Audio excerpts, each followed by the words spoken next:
What's up, Eric Wargo? Just glad to be here. Good. I'm glad to have you. Excited. I'm ready to talk about time travel. How did you get interested in time travel and this idea of nonlinear time? And by the way, your book Time Loops is amazing, and it's linked below for people who want to go check it out on Amazon. Cool. Yeah, how did I get interested in it? It's a long, it's a loopy story, actually, and actually it begins with a UFO sighting. Oh, wow. Perfect. Yeah, it's these topics, they all touch and contact in some way, as my friend Jeffrey Kripal always emphasizes. I know you had him on the show recently. This was in 2009. Well, let me back up a little bit. I mean, I'd always had esoteric interests, and at that point, I think I was sort of into Carl Jung and stuff like that. But in 2009, I saw a UFO over the Philadelphia Art Museum, oddly enough, on July 4th in the evening before the fireworks had started. And it wasn't anything up close and personal. It was just some like orange orbs sort of dancing in the sky. It was just very weird. And I tried to film it with a flip cam, one of those flip cams that they used to sell. And it didn't come out. But, it was like, what the, I don't know if I can swear on you. Yeah, you can say, what the and next day I got online and saw that there were like reports, people who saw the same thing in the same part of the country that night. And so I made a report to MUFON and all that. Mm-hmm. And like at that point, I didn't really know much about the UFO topic. So I started reading about it. I thought, wow, this is really interesting. And I had no idea that there were like serious people who actually study UFOs, but I quickly discovered names like, Richard Dolan and read his books. And of course you discover Jacques Vallée when you start going down this path. And I was like writing. Oh yeah. He's like the godfather of UFOs. Right. And I was like, I had a blog at that point, but it didn't really have much focus. And I started writing about UFOs. And, at that point, like any newbie, I thought, oh, it's extraterrestrials and stuff. But, you start read these intelligent writers on the topic of ufology, and especially Jacques Vallée, and you realize that this topic, the topic of psychic phenomena comes up a lot. Now, I was a scientifically trained person. I have a degree in anthropology, and my parents were psychologists, and I sort of grew up with the sciences. And I didn't really have any problem with UFOs, but I had a big problem with ESP. Okay, like for scientists and especially psychologists, scientific psychologists are incredibly hostile to the idea of psychic phenomena of any kind. They just think it's pseudoscience, and that was my assumption at that point. So I'm having a bit of cognitive dissonance. Honestly, I'm reading this very intelligent, literature on UFOs. And by very smart people and scientists like Jacques Vallée, who are also saying, look, there's people who experience UFO encounters. They have precognitive dreams. They have there's these psychic phenomena too that you have to take seriously. And he was also a part of that Stanford Research Institute work on remote viewing, and he was connected. Jacques was? He was not directly part of it, but he was friends with his office was like one floor up, I think, from the office of Hal Puthoff and those people who were studying ESP and remote viewing. So he knew all those guys, and they all hung out together and shared ideas, and so he became kind of informally a part of that. And he was friends with Ingo Swann, and Ingo Swann trained him in remote viewing. Anyway, so he was writing about these topics as well as UFOs. And like I said, this was like real cognitive dissonance for me. I didn't know anything about the ESP research. But I felt I had to do my due diligence in sort of going down that rabbit hole, like what's really going on here? And is there anything to this subject? and quickly discovered that there was a lot. There's a century's worth almost now of solid scientific, laboratory research showing the reality of ESP phenomena. And laboratory research? Laboratory research. And especially precognition research. Now, so I was immersed in all this stuff. And then in 2011, a paper. So, I was working as an editorial director for a scientific psychology organization in Washington, D.C. And this paper crossed my desk, which was it was a draft of a paper that our rival psychology organization was about to publish. And this was by an eminent personality psychologist named Daryl Bem. I don't know if you've heard his name, but he, very prominent guy in the field of psychology, very well respected. But he had spent 10 years basically in the early 2000s running a series of big experiments on precognition, or specifically what he called and what the field calls presentiment. And that's the idea of responding or pre-sponding to something that's about to happen, or to some stimulus that's about to occur. And what he did was he put these were big studies. He wanted this to be, he wanted to have enough people that there would be statistical significance in these studies. And they were relatively simple, paradigms, because he wanted other laboratories to be able to replicate these things. But so what he'd do was he would put Cornell University undergraduates in these typical psychology type experiments, but where he'd invert the order of stimulus and response. So in his most famous experiment, he had a student sit in front of a computer screen and try to guess which of two curtains on the screen had a picture behind it. Okay.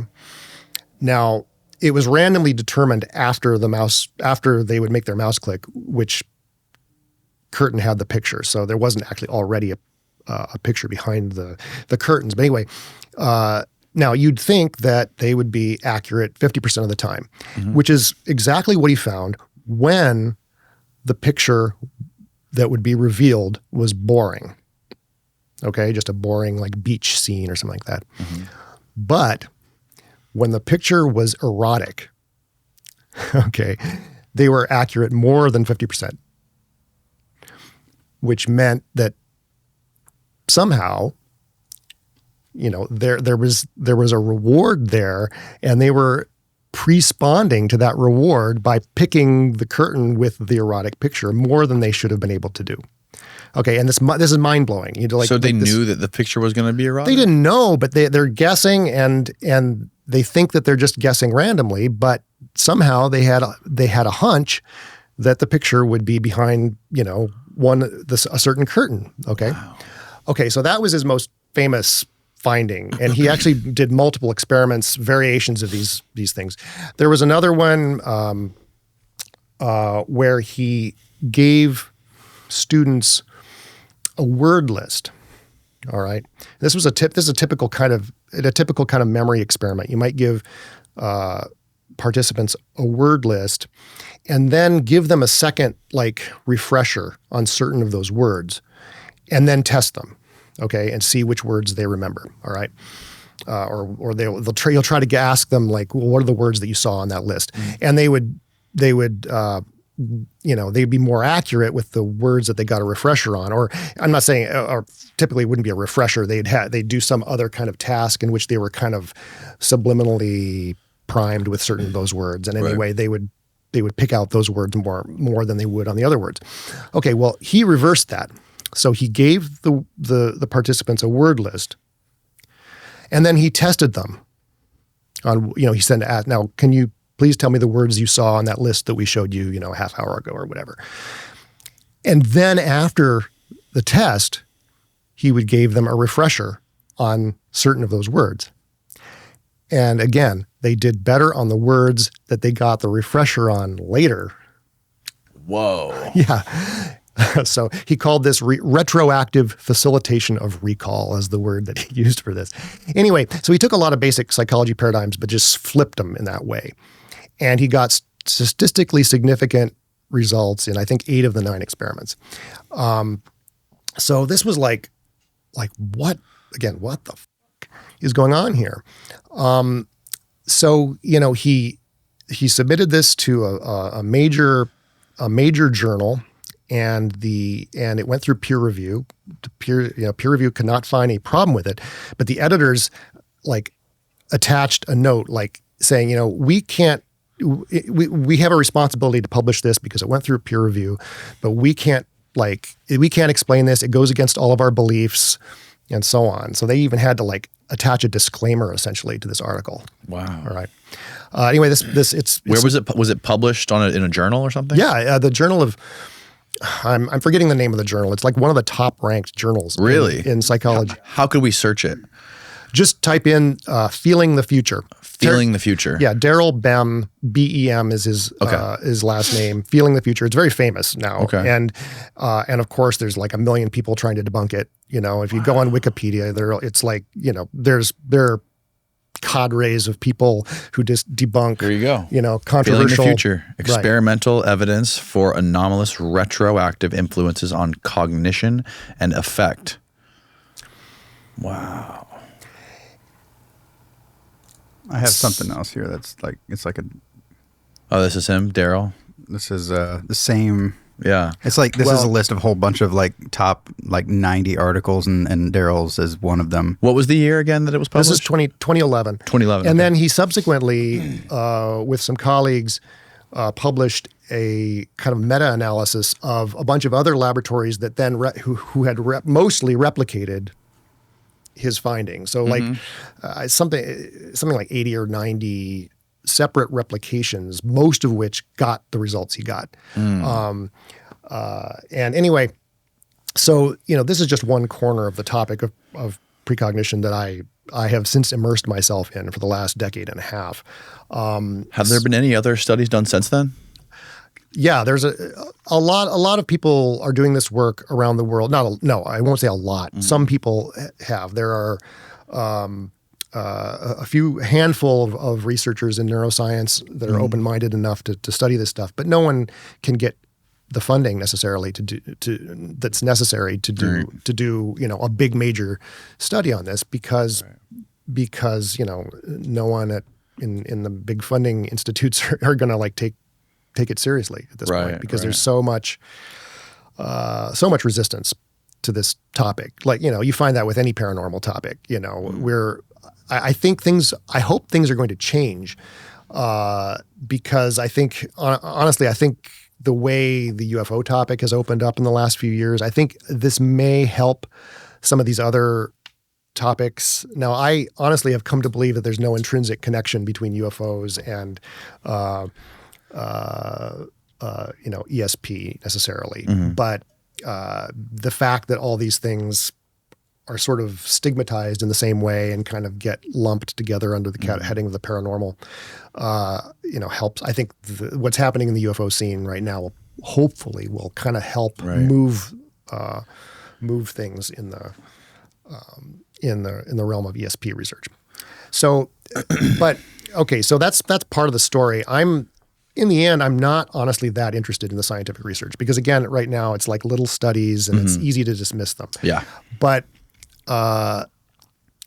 one thing, if you start reading about precognition at all, you realize that most people experience this in dreams. All right. And a lot of interesting things have been written over the last century about precognitive dreams. And the first was an aviation engineer in the very early years of flight in England. It was a guy named J.W. Dunne, John William Dunne. And he had precognitive dreams since childhood. And he was fascinated by this topic. And he sort of brought his kind of engineer's mind to thinking about how it worked. And he early on figured out that if he was going to study this, he had to be diligent about recording his dreams and then really trying to figure out what was going on with these dreams where, he would have a dream like one night, and then 2 days later, the thing he dreamed would in some way come true. And so he worked on this problem sort of as a sideline to his main work in aeronautical engineering for, a couple decades, and published a book in 1927 called An Experiment with Time. And this book is fascinating. The first half of it is just tons of examples of his own precognitive dreams. Here's the dream, and here's what happened 2 days later, or here's what I read in the newspaper, 3 days later. I mean, most of his dreams turned out to be about things he was going to read in the media. Wow. And then the second half of the book, most people don't even read the second half because it's kind of this. He goes into theories of time and developed his own theory of time based on Einstein and stuff like that. It's very complicated, and that's it. That's the book. That's the book. An Experiment with Time. Yep. And but it was really compelling book, and it was actually super influential on writers and intellectuals in the sort of middle years of the century. You said it was in the 27. Published in 27, then it went through a lot of reprintings over the next decade or so, and a lot of writers of the time, like C.S. Lewis, J.R.R. Tolkien. Nobody knows that. I mean, J.R.R. Tolkien was super influenced by this book on precognitive dreams and the nonlinear nature of time. In fact, the elven races in Tolkien's stories, he developed this whole kind of way in which the elves live in this kind of nonlinear time. And it was all based on this book about precognitive dreams by J.W. Dunne. T.S. What Eliot, elves? The elves, I mean, that's Tolkien's novels are about. Oh, they're all about elves. Okay. Well, I mean, the elves are like these immortals that inhabit Middle Earth, and really? and they have this, because they're immortal, they have this totally different sense of time than humans do, and they live sort of outside of time. Oh, that sounds fascinating. Yeah, I mean, his works are amazing, but it was based, this aspect of their culture in Tolkien's writings was based on this theory of precognition and precognitive dreams that Dunne came up with. T.S. Eliot is another one who was very influenced by Dunne. Vladimir Nabokov is another one. In fact, Vladimir Nabokov. Okay, let me say, Dunne. Is it Vladimir? Is that a filmmaker? No, the novelist, Russian American. Oh, okay, novelist. Gotcha. This book, An Experiment with Time, was kind of an early example of citizen science, okay? Because he was saying, look, this happens in my dreams. It happens in the dreams of the people I know, but try it yourself, okay? The only way we're going to know if this is real is if you can find it happening in your own life. So he had a few sort of recommendations for readers to, how to record their dreams and look for examples of precognition in them. So he was inviting people to do this. Vladimir Nabokov, in the 50s, came across Dunne's book and tried it, and he got positive results. He tried it for a month, and he got several dreams that were like very exactly about things he would see on TV the next day. Now Nabokov was already interested in precognition because he had like an incredible precognitive dream. And I'll just tell you about that. The dream actually was when he was, I think, 17, and he was still in Russia outside St. Petersburg. And his uncle Vasily died. And this was a wealthy family, and Vasily left him. He's like 17, and his uncle leaves him this huge estate outside of St. Petersburg. So suddenly, this 17-year-old poet, and he's butterfly collector and stuff. He's suddenly a rich man. A really rich man. He's set for life. He's got this estate and everything. Okay, well, a year later, all that is washed away by the Russian Revolution. Okay, it's like all the elite, the titled elite in Russia, are sent into exile, and their wealth is confiscated, and whatnot. So his family had to emigrate. But around this time, he had a dream. His uncle Vasily, his dead uncle Vasily, appears to him in this dream and says, "I will return to you as Harry and Kuvirkin."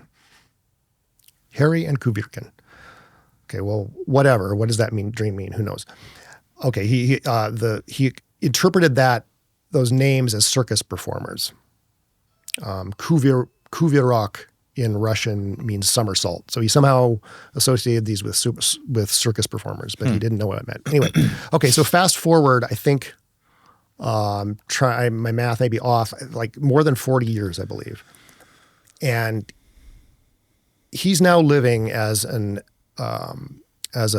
English professor at Cornell University, not a rich man, making a modest living as an English professor and novelist. Okay, and he's just written. I'm going to have to adjust this. Yeah. Take your time. He's I know you said you like nootropics. These are great. Oh, okay. Super brain boosters, man. Oh, awesome. Well, they're I need that. Little Definitely. nootropic shots. There's like they boost your energy and mental. It's like amazing. It's Awesome. called Magic Mind. I can always use a magic mind. Yeah, me too. Anyway, so he has just written his novel Lolita, his most famous novel, and he suddenly gets word. In fact, I think he reads. Oh yeah, a friend calls him up. A fellow professor calls him up, and he says, "Have you read the New York Times today?" And there's an article in the New York Times or maybe it's not the New York Times, but in some paper, there's an article that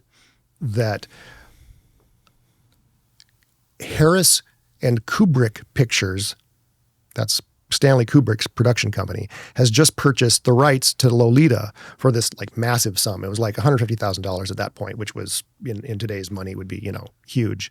And so he basically learned that he was now a rich man. And indeed, Vasily, his wealthy benefactor, had come back to him as Harry and Kuvirkin. Kuvirkin, if it's anglicized, would be Kubrick. Really? Yeah. So, but it sounds amazing, but this happens all the time. There's so many examples of this. And if you do what I call precognitive dreamwork, we can talk about that a little bit if you want. It's essentially a variant of what J.W. Dunne recommended. So J.W. Dunne, he came up with He's a the protocol. pioneer. He came up with a protocol. Protocol, right? Yeah. So you could have precognitive dreams, right? Now, not all dreams are precognitive, though. Well, let's talk about that. Okay. He came up with a protocol not to have precognitive dreams, but to notice. Notice precognitive dreams. Okay. His presumption, and it's one that I agree with, is that first of all, we're all dreaming all through the night. We have, and they flow one to the other. So it's hard to say how many. People have tried to quantify how many dreams you have in a night, but you're dreaming throughout the night, not just in the REM sleep periods, but even in the deeper non-REM sleep periods. You are dreaming, and we can talk about what contemporary sleep scientists say about dreams and what their function is and so on. But Dunne's argument was that, well, dreams are reaching into the future, reaching into our future, as well as into our past. Okay, reaching into our memories and reaching into the future somehow to create these dream scenes. Okay, now this was a time when Sigmund Freud was very influential. Everyone was, well, not everyone, but his ideas about dreams that he had written about right at the turn of the century were that dreams were the symbolically disguised fulfillment of repressed wishes. Okay, that's Freud's dream theory in a nutshell. So J.W. Dunne sort of fit his theory into Freud's by saying, well, Freud would say that we're reaching into our past. I mean, our dreams are full of things from our past, basically, but jumbled up and rearranged. Freud, would say that we are expressing our repressed wishes in this disguised fashion, using these symbols and using things drawn from our past memories, but juxtaposed in new ways. Okay. Dunne accepted that basic thesis, but said, well, instead of just reaching into our past, they're reaching into our future. And so some of the things that happen in our dreams are actually things that haven't happened to us yet. Okay.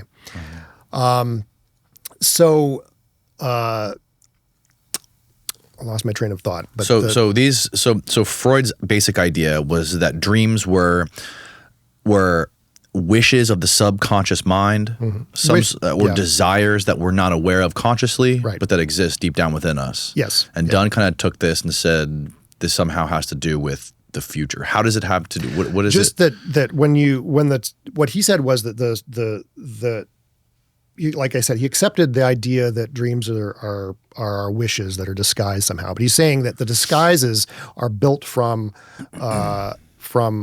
events that are happening in our future as well as the past. Now we can move beyond that and say that I think that he kind of got it backwards. And what I argue in my book on dreams and in my first book, Time Loops, is that in fact Freud was wrong about the function of dreams, that they don't have to do with repressed wishes, that the function really is precognition, that we are reaching into our future and it's helping as a guidance system to the individual, and that we're using materials from our past to help represent those future thoughts and future experiences. We're using experiences from our past, memories right, from our past to process events that are going to happen to represent in the future? Like imagine a dream is like a little diorama or like a little tableau or whatever. Okay. And you take this old friend and this old coworker and your mom and your stuff like that and put them together like little action figures in like a tableau and make them do things. That story of the dream, Freud said it was a repressed wish that you're acting out. I'm suggesting that it's acting out important realizations, important experiences in your future is what those memories are helping represent in your dreams. That's wild. But when you start, first of all, because I've had some crazy dreams that I hope never happen. Well, of course, yeah. This is its whole topic. People who start going down the rabbit hole of precognitive dreams, there's a fear component there because everybody has negative dreams and dreams about awful things happening to yourself or to your kids or whatever, and they go, "Oh my God, I hope that's not a precognitive dream." I'll say right off the top that most, dreams do not come true literally. This episode of the podcast is brought to you by Verso. The older I get, the more I want to invest in my health because I don't just want to look young, I want to feel young. Recent scientific findings demonstrate that it is not only possible to slow down the aging process, but it's also possible to reverse it. That is why I use Cell Being by Verso. Cell Being contains scientifically proven ingredients that target the root causes of aging. And that way you can avoid the whack-a-mole process that you get when you use regular supplements. It contains NMN, resveratrol, TMG, and together these ingredients turn on longevity pathways in your body to help fight the effects of aging. It also improves metabolism, boosting your NAD+, and so on. I started using Cell Being years ago, originally when nutritional scientist Dr. Don D'Agostino came on the show and explained to me all of the amazing benefits. Now I use it for pre-workout. I use it in the morning for an extra boost of energy. And essentially it is the holy grail. Verso also publishes third-party testing from each batch produced to guarantee you're getting what you pay for. So if you want to support the show, click the link down in the description. It's buy.ver.so/Danny, or use the coupon code Danny at checkout for 15% off your first order. Again, that's buy.ver.so/DANNY for 15% off your first order. And don't forget to use the coupon code Danny. It's linked below. Now back to the show. Okay. These are, again, they're mostly symbolic representations of things that are going to happen. Like even in Nabokov's case, this was not a literal dream of him getting, a check, $150,000 check from Stanley Kubrick. Right. It was a dream of Harry, of his uncle Vasily, this rich man, who had died, decades earlier, returning to him as as circus performers. There was no movie industry at the time he had the dream. Circus performers, that's the nearest thing to movie industry executives, or people in the movie industry. And named, Harry and Kuvirkin, again, which is, incredibly close to Harris and Kubrick. And in fact, Kuvirkin is Kubrick in English. It's like the... Right. Yeah. So but that's an example of how dreams, they symbolically represent events in your future. But there are exceptions. There are exceptions that are what I call video quality, precognitive dreams of something that'll happen in the next day or two or years sometimes. But most of them are symbolically twisted, distorted. But that makes the topic easy to debunk, or easier for debunkers and skeptics to say, how can you prove that this dream is about this event or whatever? And dreams are often very hard to remember. Yeah. Right? Yeah. It makes me wonder, is that the fact that dreams are often very hard to remember unless you really focus hard right after you wake up, or unless it's a really vivid dream that's like unforgettable, is that by design? That that there's a barrier there to us accessing our dreams after we're conscious? No, I don't think there's a barrier, but that's a great question. And it's kind of one of the big ironies of dreaming, because if you ask any modern or most modern dream researchers, the consensus that has sort of formed around dreaming and why we dream is that dreams are making new memories, okay? The idea is that they take daily experience that is held in short-term memory, and then at night, during REM especially, but during other modes of sleep, that stuff in short-term memory is getting shunted into long-term memory. And like backing up your hard drive. Well, not just backing up, you're sort of creating... you're sort of cleaning out your I don't know what the word is in your computing. RAM, your RAM, maybe, yeah. Okay. Right. And you're moving your desktop. Right. Yeah. Yeah. And you're moving that into the longer term storage. Okay. All right. That's the basic idea. Okay. Well, I basically agree with that. I mean, I think that dreams are making new memories. I just think that they're making memories based on future experiences as well as past experiences, not just past experiences. So that night in REM, we are mashing up, what happened, maybe, things that happened, yesterday with things that are happening tomorrow. And because that idea is so impossible seeming or counterintuitive, that nobody even pays attention to that idea. We have, when you start doing precognitive dream work, you start noticing, oh, fuck, I'm not necessarily every night, but I'm able to identify all these elements of my dream that crop up in the next day or two. And this is happening all the time, and we're just not attuned to it. If you don't have a concept of precognition or any idea that time may not be as simple as we've been led to believe since the Enlightenment, you just won't even look for it. So what is this protocol that Dunne came up with to recognize or to do this dream work? His protocol boils down to 2 steps, and that is record your dreams, record all of them in a dated journal in detail. Now, anyone who's interested in dreams, whether they're interested in Freudian or Jungian or, there's all kinds of ways of approaching your dreams. A lot of metaphysical approaches to dream interpretation. Anyone's going to say you have to record your dreams. I mean, if you're interested in dreams, you got to record them. That's number one. But his second step, and it's actually my third step, I add a new step in the middle, but his second step is so write your dreams down in the morning and then set them aside. Then at the end of every day, go back and look at your dreams from that morning and the previous couple of mornings. And just reflect on like any similarities that you notice between the events that intervened, over the course of the few days during waking life and what you recorded in your dreams. Now, he was living in a time before there was computers and hard drives. And one's written records of dreams would quickly be too massive to deal with. I mean, you can't compare every experience you've had in your life to every dream you've had over the course of your life. Right. So he recommended just tossing out your dream records after a couple of days. So like just look at the last few days, you know.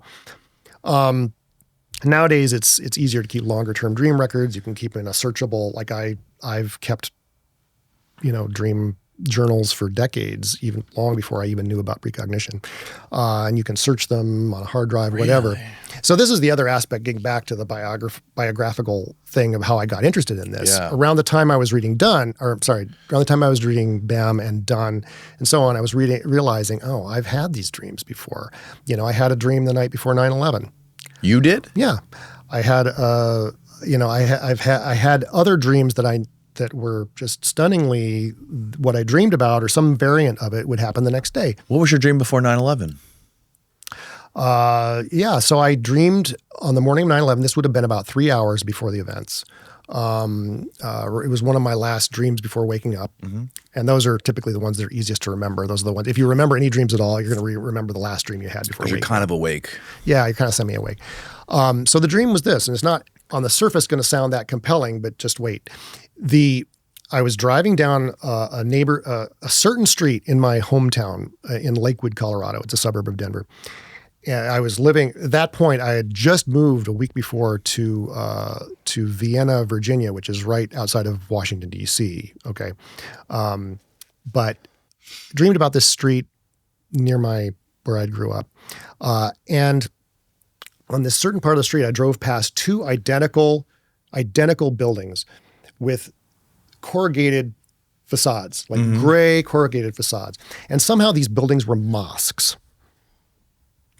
Now, I'd never once dreamed about anything to do with Islam or mosques or whatever, but I dreamed about these two identical corrugated facade, very square, a pair of them, okay, that were mosques, all right, and I drove past them, okay, and I got up and I wrote this dream down. It's like, doesn't seem very remarkable. They weren't tall towers, they were squat, very square, a pair of them, and they had that kind of, in fact, I think I wrote down that they looked like corduroy, kind of gray corduroy. Yeah. Anyway, okay, so you know, the events of 9/11 happened. Didn't even think about this dream until the next day. I looked at my dream record, and I started thinking about it. Well, actually, I didn't. I thought, well, that's weird because like that pair of buildings, that same gray facade, and like the fact that they were mosques, and that all of a sudden, the media chatter was all about Islam and Islamic terrorists and stuff like that. But I didn't know what to make of it. It's not like I didn't dream, like a lot of people had literal dreams of towers falling and explosions in New York. A lot of people had those dreams in the days before 9/11, but this wasn't like obviously precognitive. But then when I went back to this, after having read Dunne's book and having, being more open to the topic of precognition, well, I realized all you have to do is free associate. That was Freud's method for interpreting a dream, was like you take every element of the dream and just think, what's the first thing this reminds me of? Okay. And well, free associating on this dream, like, oh shit. So the certain place in my dream where these buildings were, in actual fact, it was what's there, it's still there, is this little old, like 1-story office building where my father had his psychology practice for just like a year when I was in, I think in junior high school or around that time. And I have one association to that building and the time he was in that office was that he had to be called late one night by a patient who was having a suicidal crisis. Okay, this patient was on the verge of committing suicide, and he had to go to that office to meet this patient and help talk him out of suicide. Okay, so that's interesting because that's an association to suicide. Additionally to the association to Islam and those corrugated facades and all that. So it's like all the big parts of that story on 9/11 were mashed up into this little dream diorama that was meaningful to me. I mean, it wouldn't be meaningful to anybody else. Right. Your dreams are all about you and your thoughts and your experiences and your associations from childhood on up.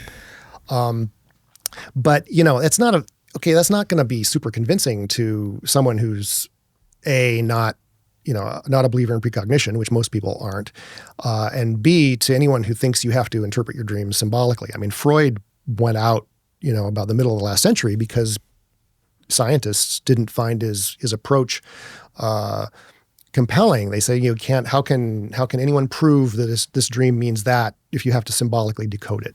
Okay. Right. So there's that problem. And there's the problem of recording them too. Like you can't just say, "Oh, I had this dream and this happened." You have to have evidence that you recorded it. And that's why Dunne was so adamant. You have to record your dreams, But anyway, so that's just one example. But I had like a lot even more compelling examples where the event that happened the next day was, obviously what I had dreamed the night before. But tons of people had these dreams about 9/11. I mean, there's one of the examples that I've used in all my books is a painter and this is a painter who lived outside of London. He's probably not still alive yet. He was old. He was already retired when he had his dream. On September 11th, 1996, he had a dream about two towers crumbling in New York. Now, he had already had lots of precognitive dreams about IRA bombings and plane crashes and stuff like that.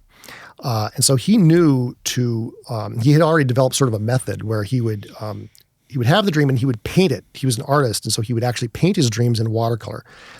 And then he would go to his local Barclays bank where they had a clock, like they had a clock with the date, And so he would have himself photographed at his bank under the clock, showing the date, just to prove, to put a date stamp on these dreams. Okay. All right. So on 9/11, 1996. He did this? Yeah. In 1996, he took that picture? Yeah. Yeah. You can see the picture. Holy cow. Yeah. But a few months later, he had another dream about the same event with planes crashing into the planes. Okay. And he also, I guess, drew that and painted it. I don't have that photograph, but. Is it online, you think? Yeah, it's online. You can find it. Who is this guy? Okay, his name is blanking on his name. It'll come to me. Okay. Anyway, so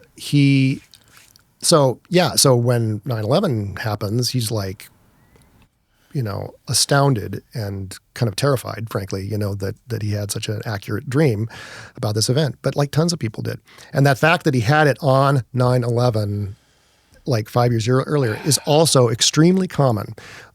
People who do this, who start to study study their own precognitive dreams, find that they, either they'll dream about something that happens in the next few days.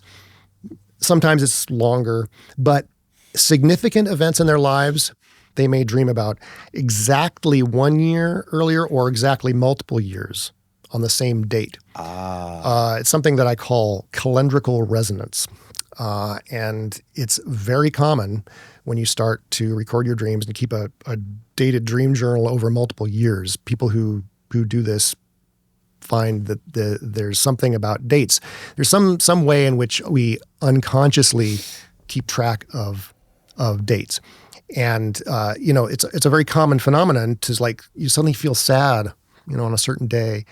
And then you look at the calendar and go, oh, this is the day that my dad died, 3 years ago. And I wasn't consciously aware of it, but, the date, the anniversary, is our unconscious keeps track of it. Well, I think it works in reverse too, and it a certain date might prime us or pre-mind us about an event that's going to happen on our future on that date and prompt a dream.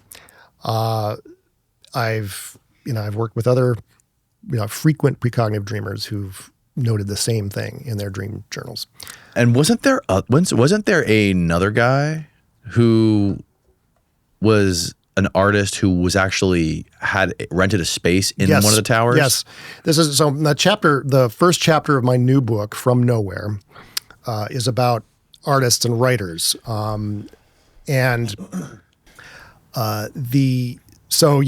So his name is Michael Richards, but this is not the Michael Richards, the comedian. Right. Michael Rolando Richards. He was a Jamaican American sculptor. And he was sort of a rising star in the kind of the New York art world in the 1990s and the, approaching the millennium. And he made a lot of very striking sculptures. So he was black and very, his sculptures were all about the struggles of a black artist in a white-dominated art world. And his sculptures were all on the themes of aviation, and so he was really compelled by aviation. But he would do these sculptural self-portraits where he was in the flight suit of a Tuskegee airman. Now, the Tuskegee Airmen in World War II were black pilots who flew in World War II and distinguished themselves in World War II. But the name Tuskegee also calls to mind the Tuskegee experiments, if you know about that. So it's like it was kind of a double meaning there for Michael Richards. But anyway, he would do these sculptural self-portraits. Find Michael Richards' portraits. Yeah, look up Tar Baby versus Saint Sebastian. Okay, you'll see it. Oh wait, this is what did you find the other guy? I think no, that's not it. Gosh, all right. Tar Baby versus blah. Tar Baby versus Saint Sebastian. Okay. Anyway, he painted these self-portraits as a Tuskegee Airman, often where he had like parachuted to the ground or where he had crashed to the ground, and in this one case, in 1999, he made this sculpture of himself in bronze, levitating off the ground, impaled by all these airplanes. Wow. Okay. Now, he at the time, in 2001, he became part of what was called the World Views program, where the World Trade Center gave some of its unused office spaces to artists. Like there would be for like 6 months. And anyway, he was. Oh yeah, I was just watching a video about this on Twitter. And so he was working in his studio. Actually, he'd spent the night in his studio. He was the only one in his group of his cohort of like 15 artists who had spent the night of September 10th in his studio, and he was killed on the morning of 9/11 martyred by planes. So he's like he's a self-portrait of himself as a saint martyred by planes.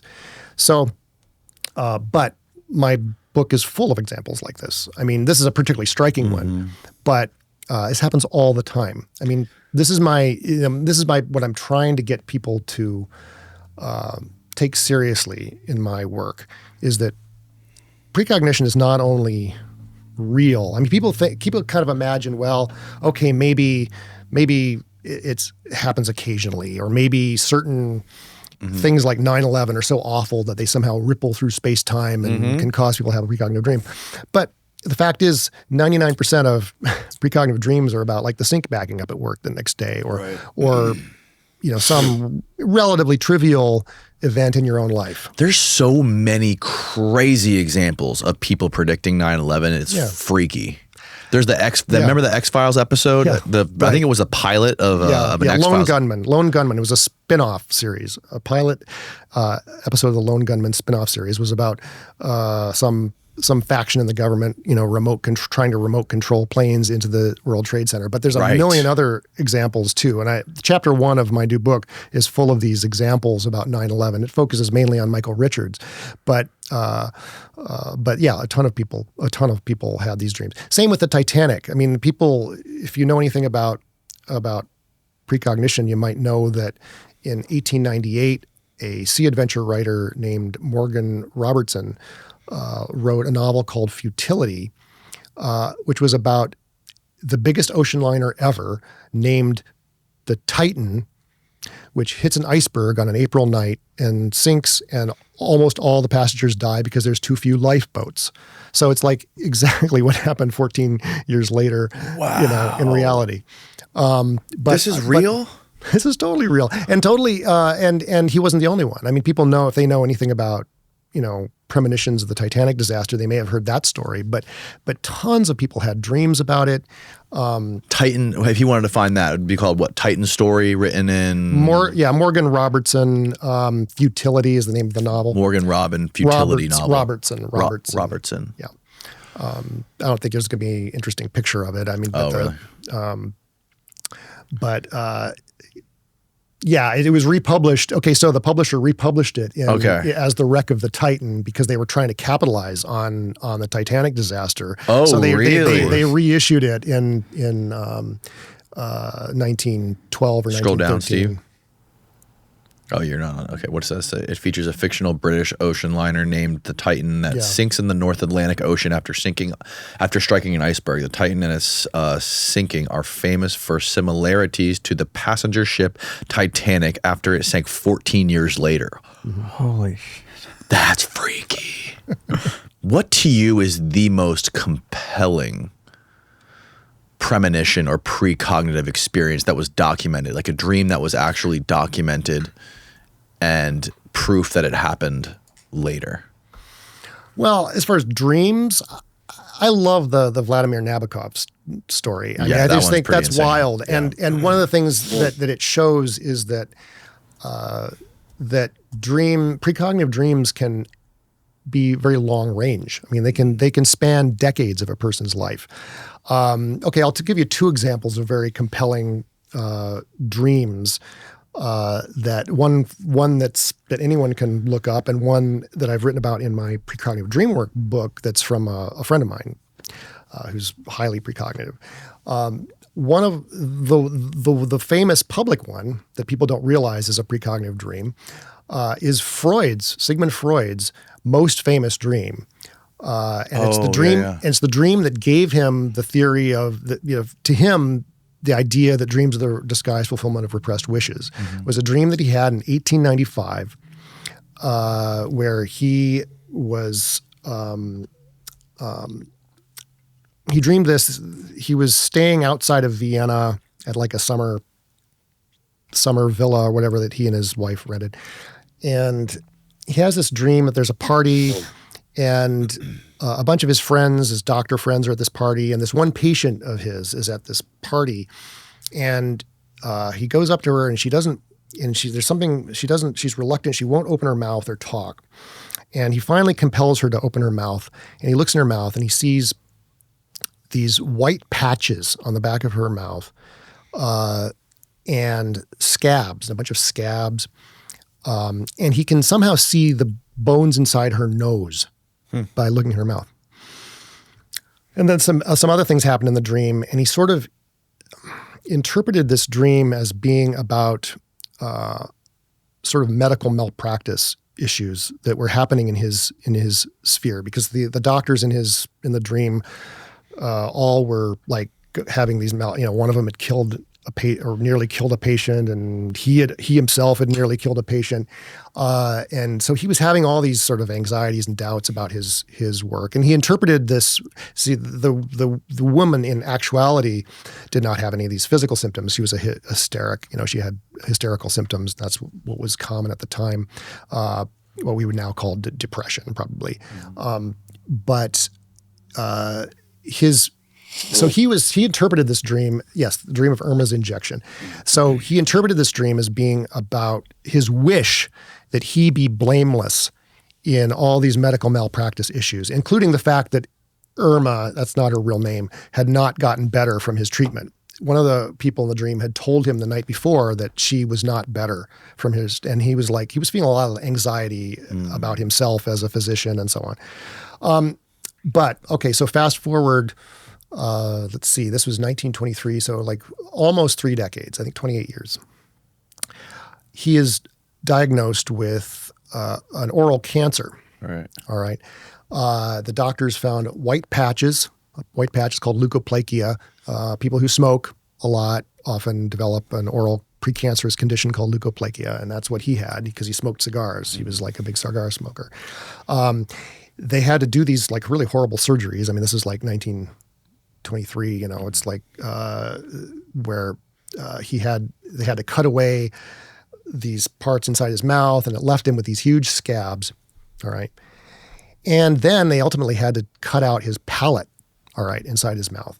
And then put in this, and so every day he had to be fitted with, or had to put in this wooden denture, which made him unable to open his mouth or speak. So all these elements that he was seeing in Irma's mouth in that dream were true of him. The white patches, the scabs, the bones in the nose. If you take out your palate, you can look inside the mouth and see up into your nose. Oh, wow. Holy cow. And he recorded this dream right after it happened? Yeah. Whoa. Yeah. It takes up like 14 pages of his book, The Interpretation of Dreams. I mean, it was his interpretation of free associating all the elements of his dream. But he didn't believe in precognition. And he didn't, it never even crossed his mind that this was about something that was going to happen in nearly 3 decades in his life. I mean, who is going to think about that when they record a dream? So he's interpreting this dream all in terms of his sort of contemporary situation and his past, not his future. So that's one of them. It's very striking. And also Irma in the dream can't open her mouth or talk. Well, that is in fact what happened to him after he had to wear this denture every day for the last 15 years of his life. Another very compelling dream example comes from a friend of mine named Toby Watery. She has a whole chapter in my book, Precognitive Dreamwork and the Long Self, because this is just such a mind-blowing experience. So this happened when she was in college at the University of Colorado in Boulder. She was living in a basement, sort of apartment, like group house kind of basement situation with a bunch of other people. And she had these recurring dreams about this kid that she'd known like in 2nd or 3rd grade. Like this kid, like she had moved away from that city years earlier, never seen or thought about that kid, just one random kid from grade school. But she had this dream, this recurring dream over the course of, I don't know, a few weeks, I guess, of this kid, and she was trying to kill him with a certain weapon, okay? And she kept having these awful dreams, and they were like really disturbing and distressing. And she, whether because of the dreams exactly or just because she was going through depression or whatever, she had to leave school for like a semester or whatever. It was really kind of a bad phase in her life. Okay, so fast forward like a couple decades later, she had another dream about this kid. I won't go into the details of the dream, but then 10 years later, and this is in 2018, she had another dream related to this kid. Now, in 2018, she was able to do a Google search. This is something that she couldn't obviously have done back in 1988 when she had the original dreams. And so she Google searches this guy, and she discovers terrible news that he had been murdered in exactly the way she had dreamed. Holy cow. In 1988.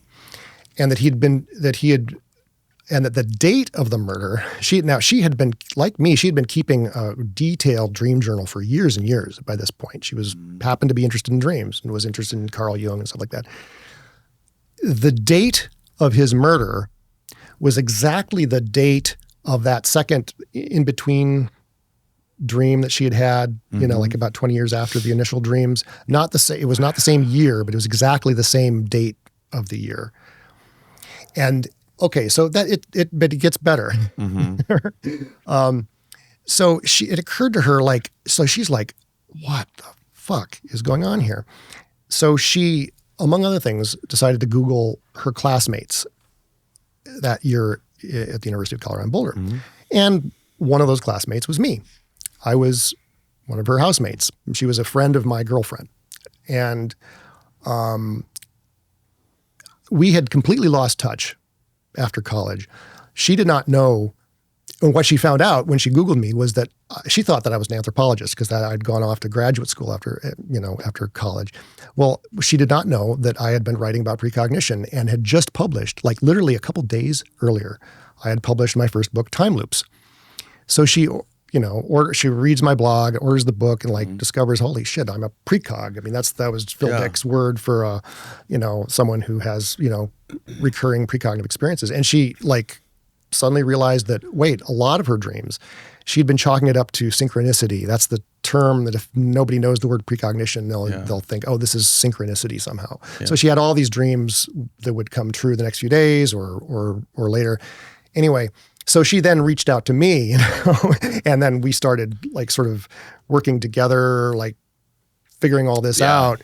But it was a mind-blowing experience for her, mind-blowing for me as well. In fact, it kind of like prompted me to write the Dreamwork. It was part of what, prompted me to write the Dreamwork book.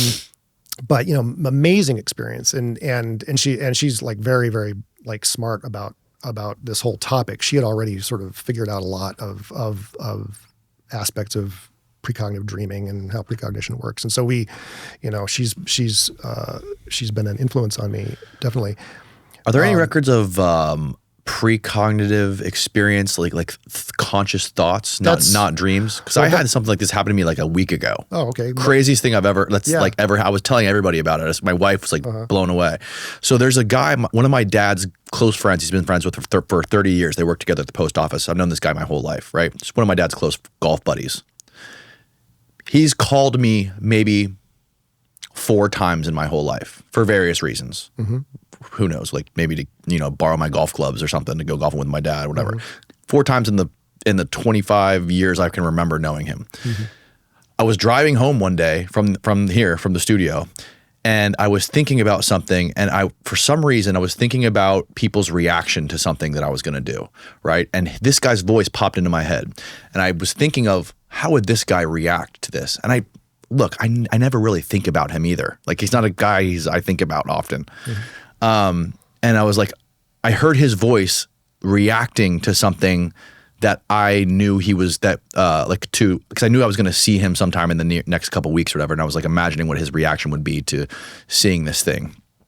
And I had his voice in my head, like imagining what his reaction would be. 3 seconds later, he calls me. Right. And I was just like shitting my pants. I was like, this is so crazy. And I was telling my wife, I'm like, have you ever had anything like this happen to you? And I don't know how to explain it, but have you ever heard any stories like that? All the time. It happens all the time. And the thing is, it's going to start happening all the time to you now that you know about this topic of precognition. Yeah. Because that's it starts thing. happening. It's a cycle. Yeah. It's the thing that we just don't pay attention to, like these things happen all the time. And because we don't have a cultural concept for it, it's not part of our upbringing. Kids all the time, happens all the time to little kids. My little kids have these, they'll say, oh, this thing is going to happen. And then it happens. And it's like, what the? But it happens all the time, but they get socialized out of us because most people, like, kid, yeah, right. It's like, right. It's socialized out of us to even talk about these things. Yeah. And so we wind up growing up in a society that just doesn't accept that this kind of thing happens at all. But if we grew up in almost any other society at any other time on Earth, it would be totally accepted. Right. I mean, ours is literally the only culture on Earth that doesn't believe that dreams sometimes foretell the future.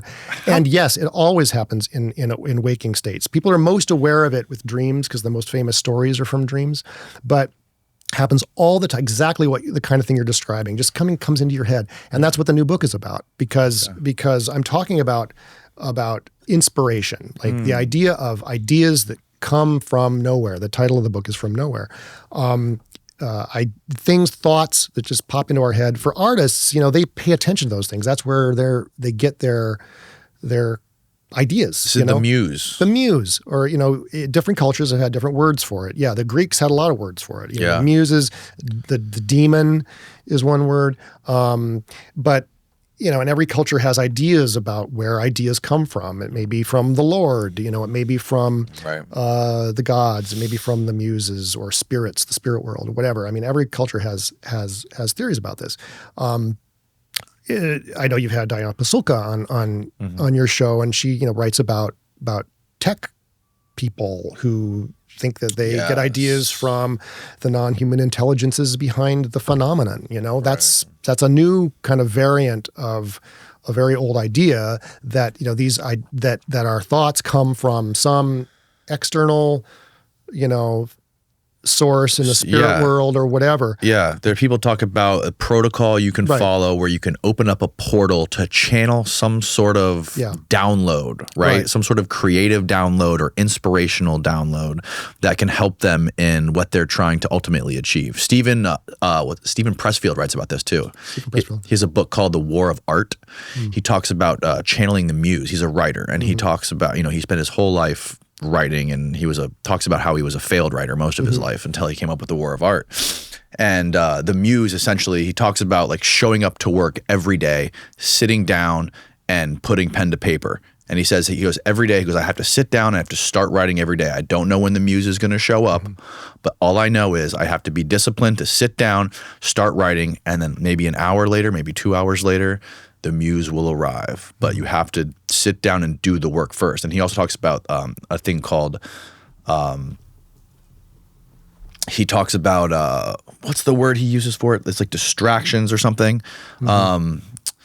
Anyways, he talks about all the things in life that are meant to, that try to distract you from achieving that, right? Like whatever it is, like distractions or doing other things, and it's really hard to channel that thing. Anyways, like you said, people have been talking about this, throughout history. Right. Well, what I'm arguing in the new book is that, I'm not going to say it's not spirits or the Lord or non-human intelligences, but that most of the time it's your own self. It's your future self. That's you are tapping into things that are going to happen in your future, and that's where your best ideas are coming from. They're coming from your future, and exactly the same way that it works in dreams. But you asked about it happening in waking life. Well, that's the way it happens for most. I mean, some artists, certainly get their ideas from dreams, but they're most are getting them in these sort of inspired states, or when the muse hits them, or however you want to describe it. Right. And there's so there's a million compelling examples of people channeling their future in their art. I mean, we already saw Michael Richards. Let me give you another example, a beautiful example of this that I just learned about this, a few weeks ago after I'd finished the book, so I couldn't include it in the book. But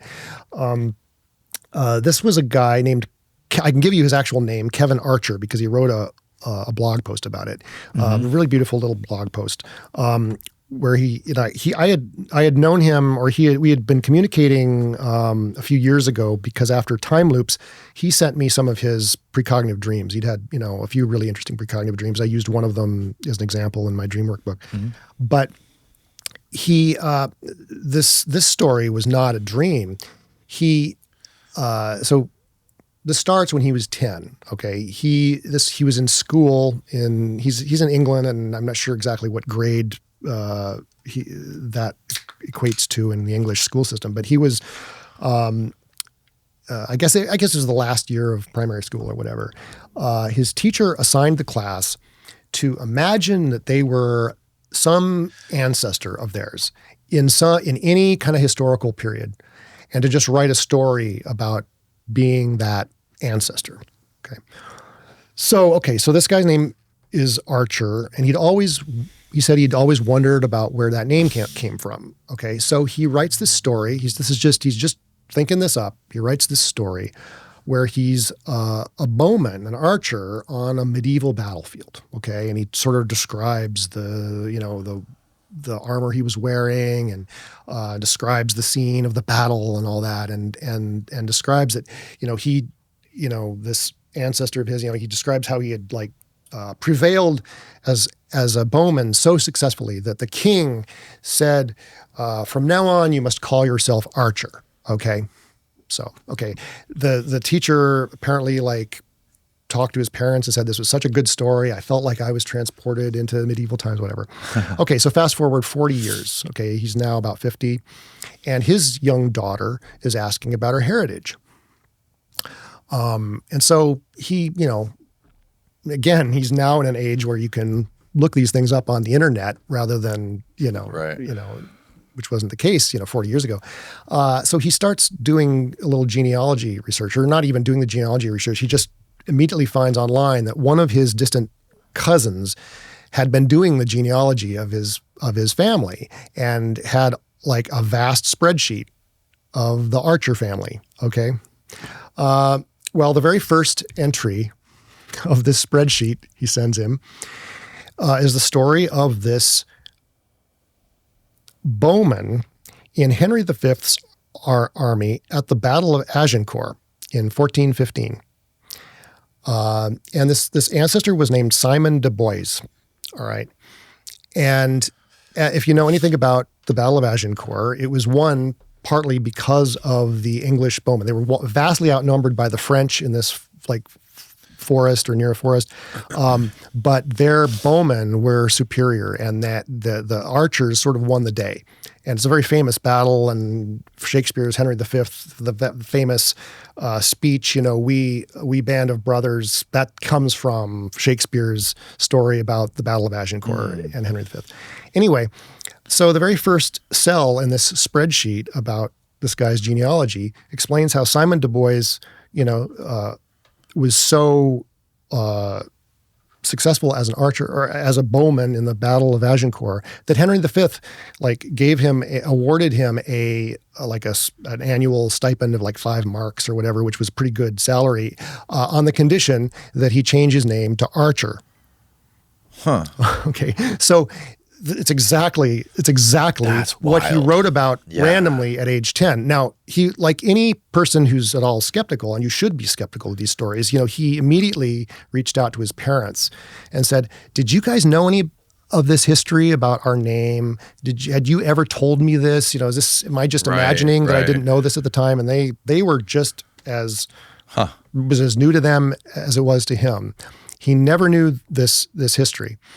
And there's an added detail to it. Like, a lot of people are going to hear that story and think, "Oh, well, maybe he was the reincarnation of Simon de Boys or something like that." Okay. Oh yeah, like he was remembering a previous life. A life, yeah, okay. That's what Kripal talks about too. Well, in his subsequent to this, he learned that story about the origin of the name Archer happening after the Battle of Agincourt is false.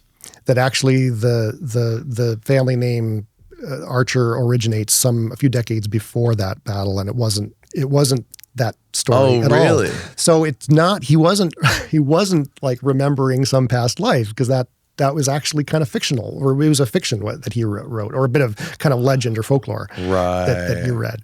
Interesting, man. So he was precognizing in his inspired moment, or it wasn't inspired. I mean, he was just forced to write a story in school. And so kind of what emerges under his pen as he's writing is this amazing learning experience he would have 4 decades in his future about his ancestry.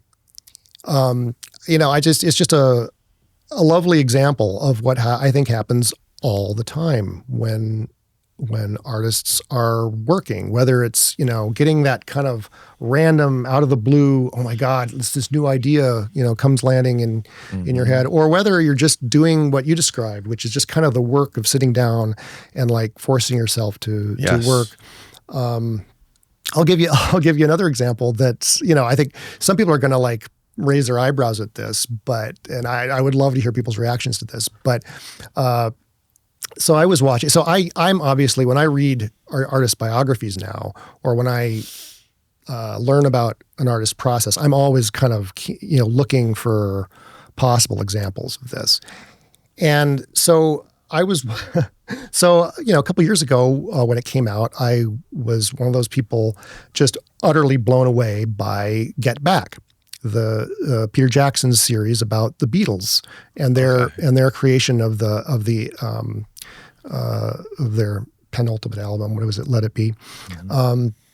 And I don't know if you saw the series, but it begins with Paul McCartney kind of noodling on his bass, the first strains of like what the song that became Get Back, and he's kind of noodling, and like over the first few days, and this is about a rehearsal. They're kind of rehearsing for what they think is going to be a live show. And it's just, it's on the surface, it's kind of boring, but the fact that these are the Beatles, and if you grew up with the Beatles and in awe of the Beatles, it's like amazing to watch this. And it's the best, it's the best document of artistic creation that's ever been put on film. It's a phenomenal show, and it's just this footage that of them in the studio like jamming essentially, and you're watching these songs come together, essentially as you're watching. So anyway, so on January 7th, 1969, which is when the show starts, Paul McCartney is like noodling this idea, and it's like about the only line he has is get back, to where you once belonged. So, and then over the next 2 days, it sort of evolves a little, and he gets this idea. Okay, they're JoJo, something about JoJo, and then JoJo, and somehow he lives in Arizona, and like Tucson, Arizona. JoJo, get back, JoJo.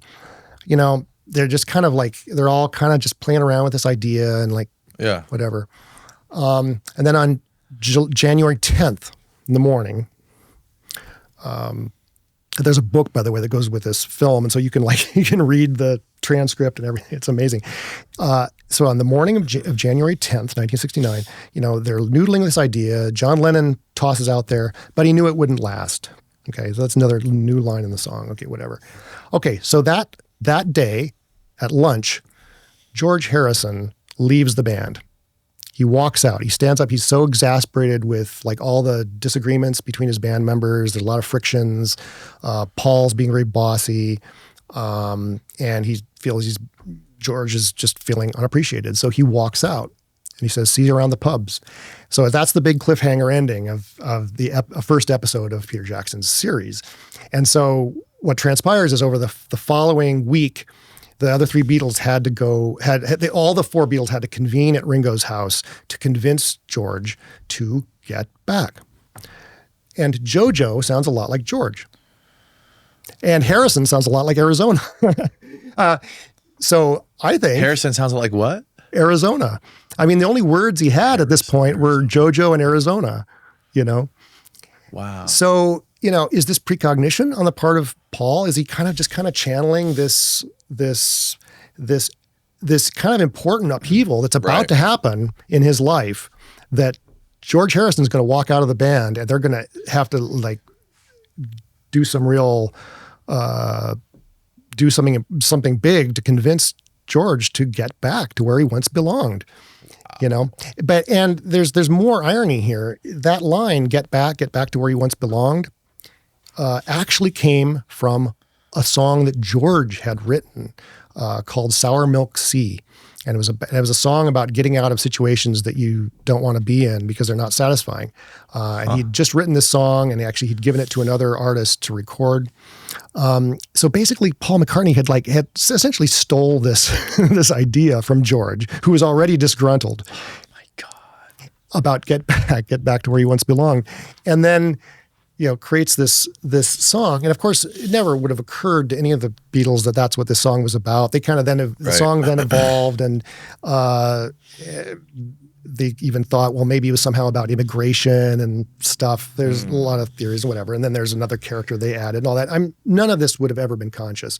But I just find it really uncanny that Paul McCartney has this idea for telling someone to get back. It's just it's all just telling someone named JoJo, get back, JoJo, get back, JoJo, get back to where he once belonged.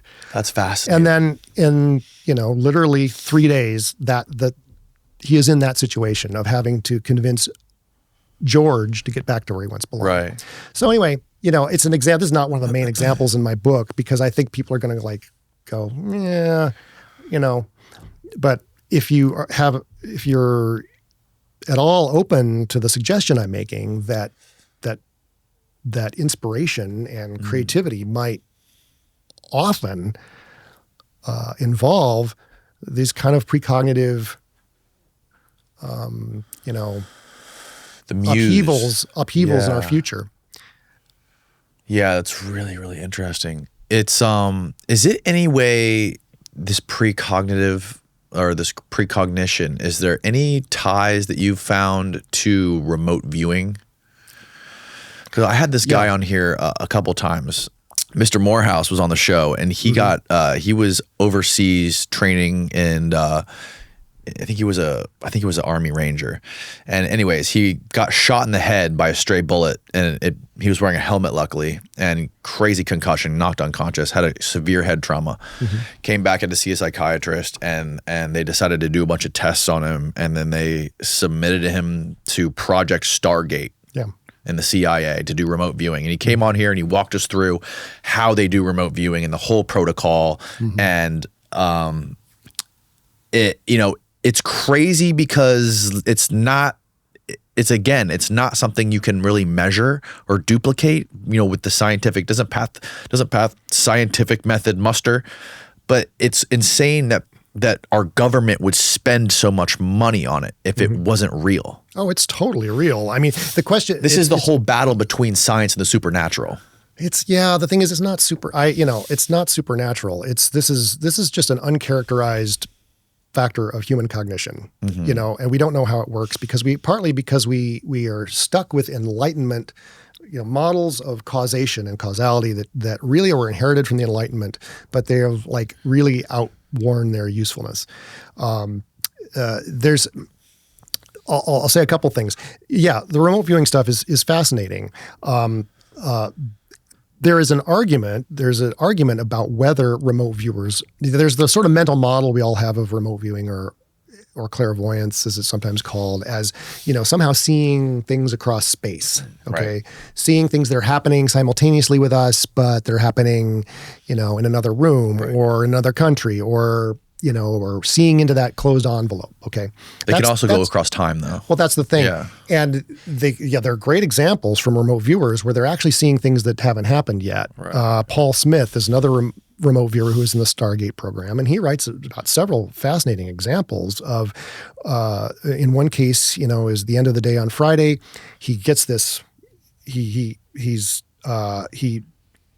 has a mental image of a missile striking a ship in some desert, off of some desert country, and it somehow was accidental but on purpose, kind of weird.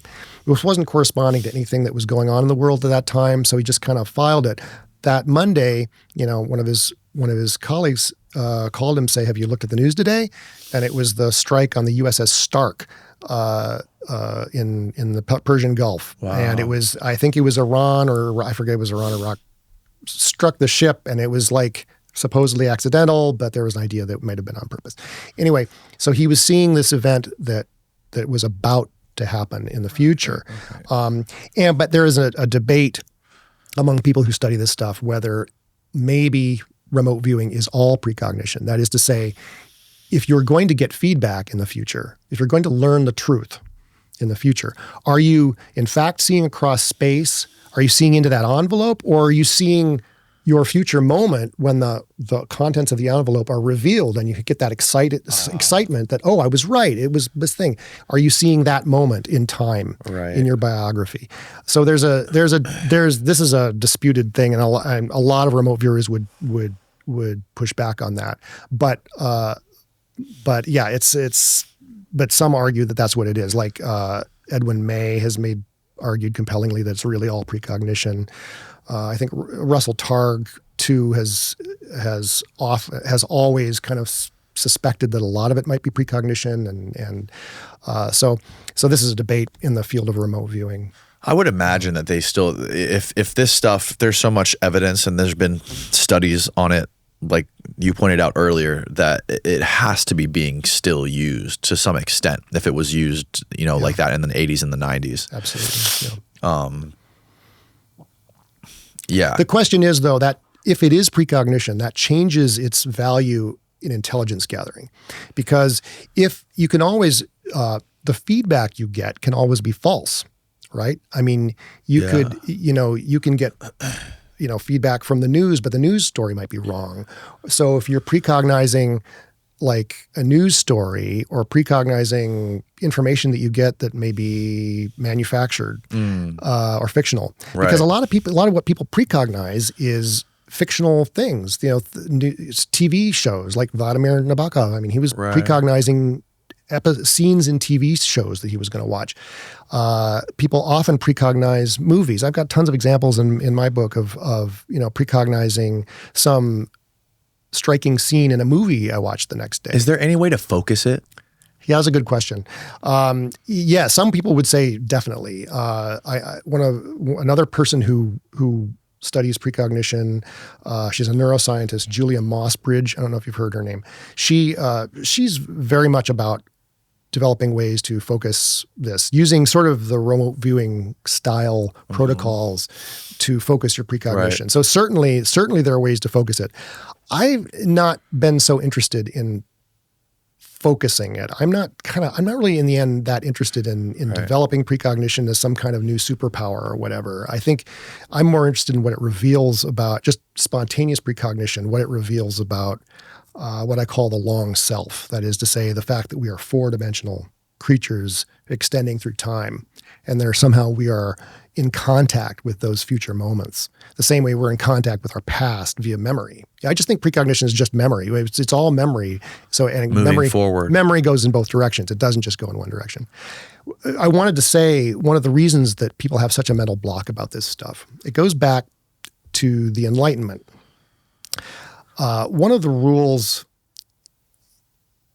of science modern science, when it was first emerging in the 17th century, was that you had to banish anything that had to do with God. Okay, you had to keep God out of it. You know, they were looking for naturalistic explanations for phenomena. So one of the things that they threw out in the bathwater, basically, with God, was teleology, what's called teleology. Now, teleology is the idea of causes running in reverse. We would now call it retrocausation. That's the term that physicists now use. Causes running in reverse. In temporal reverse. That is to say, something in the future affecting something in the past. Okay? We usually think of causes going forward in time, you know. But effect happening first, cause happening later. Exactly. Yeah, an effect happening before a cause. Right. Okay. So at that time, teleology was just assumed to be like, if you were talking about teleology, you were automatically talking about God's plan, all right? And so teleology got thrown out of science because it was not fair bringing God into the equation. And if you were talking about causes running backwards in time, you were implicitly at that time talking about God's divine plan. All right. Okay. So now, so the idea, the presumption that causes only run in one direction, you know, it worked fine in science for a couple centuries. But then almost exactly a century ago, physicists discovered that on the smallest scales in nature, and we're talking about quantum scales, it doesn't quite work. That there's this element that's always been called randomness or indeterminacy or uncertainty, okay? And so quantum physics for the last century has been about this component of causation that cannot be predicted from past events, from prior events. And now you have all these interpretations of quantum, of this mystery. Okay, there's a lot of different interpretations. You got the Copenhagen interpretation. You have the many worlds interpretation. You have like a lot of different sort of competing interpretations of what it means that certain things cannot be predicted from a chain of prior causes. And one of the theories is retrocausation. Well, wait a minute. Maybe causes are propagating from the future to the past, as well as from the past to the future. And maybe that's what accounts for this thing we're calling randomness. Now, one of the most influential figures in early quantum mechanics was Niels Bohr. And he was a very brilliant man and very sort of powerful personality. And he sort of dominated the conversation, like in the early years of quantum physics. Okay. And he sort of convinced people that it's just random, and you have to accept that the world is random on the smallest scales in nature, and we have to just accept it. And there's no reason for it, and that you've probably heard the idea of wave functions collapsing, the collapse of the wave function. This is kind of the core mystery in quantum physics. Is like things are they're mostly unpredictable until you make a measurement, and then things take on a solid reality. There's kind of things behave as waves. Double slit experiment. Double slit, all that, yeah. And sort of there's this mystery of what happens when you make a measurement of something, and that from that there's a popular idea that somehow it's observation itself that collapses the wave function, and maybe it has to do with our consciousness or something like that. Right. That's one. It's not a mainstream idea in physics, but that's been taken up by, certainly by people in the New Age and stuff. It's an appealing idea that somehow it's our minds that are causing reality or whatever. Right. But anyway, Bohr said, just don't worry about it. Just do the math. The equations, can be used to predict very well what happens to particles in the aggregate. Like if you have a bunch of particles, you can tell exactly what's going to happen, even if you don't know what's going to happen to a single particle because of this indeterminacy factor. But more and more physicists now are talking about retrocausation. That, hey, wait a minute, what if that whole randomness thing? What if it isn't random? What if my measurement now of this particle, this electron, is actually causing what happened in its past? And in that case, it's not random. And there's this retrograde component in causation, retrocausation. And they have actually done experiments that suggest that that's what's going on. I'll give you an example. This is from my book, Time Loops. I talk about this. But in 2009, there's new methods in quantum physics that are enabling researchers to kind of probe this question. Okay. And one of the methods is called weak measurement. I mean, it's kind of complicated how it works, but the idea is, in most measurements, you affect the thing you're measuring, and so it causes problems. But there's this method called weak measurement, which is if you like weakly measure a bunch of particles, you can kind of like measure them without affecting them. Okay. So what they did in this experiment, it's very similar to what happened in Daryl Bem's experiment, except this time we're using photons, not Cornell undergraduates, okay? Just substitute photons for the Cornell undergraduates. Basically what they did was they took a laser beam, all right, and they put it through a beam splitter. So you have the same beam, but then it's split into two, all right? Now then what they did was they weakly measured the photons in both beams, all right? And then they subjected one of the beams to a strong measurement, if you want to put it that way. And what they discovered was that back in time when they were weakly measured, the photons that got the later strong measurement had been amplified significantly. So that later measurement amplified the photons in their past. I see the look on your face, but it's the exact look, on your face when you learned about Daryl Bem's experiments. I mean, you like, what the fuck? But it means that causes that events in the future at time point B somehow affect things at time point A in the past. And the idea, I think the idea of me and others who study precognition are that, okay, so the brain is somehow, well, first of all, a lot of more and more people now think that the brain is some kind of quantum computer or a quantum, sort of a hybrid quantum classical computer, because there seem to be quantum processes going on inside neurons. You've probably heard about microtubules. Well, yes. So microtubules, one theory of consciousness is that they have to do with these little molecular quantum computers inside neurons called microtubules. Uh-huh. Well, I think microtubules are responsible for reshaping the synapses during learning. And I think that microtubules are getting information from their future and reshaping the synapses based on what's going to happen to that cell in the future. I know it's mind-blowing, but evidence for this is actually coming from the field of quantum computing, because one of the things that's being discovered in people who are working with quantum computers and working with models of quantum computers is that you can reverse temporality in a quantum computer circuit And sort of essentially, my simplistic way of putting it is you can get an output before an input in a quantum computer circuit. And there's several articles on this phenomenon just in the last few years. So it's looking like quantum computers, might be more than just sophisticated number crunchers. I mean, it looks like, quantum computers might eventually make possible communication across time. This is a possibility that if you saw did you see the television show The Peripheral? No. It's based on a novel by William Gibson. He wrote The Neuromancer back in the early 80s. He was sort of predicted, cyberspace and everything. Right. Well, his novel, The Peripheral, and they made it into an Amazon series a couple years ago, is about people using a quantum computer server to communicate across time. And wow. Yeah.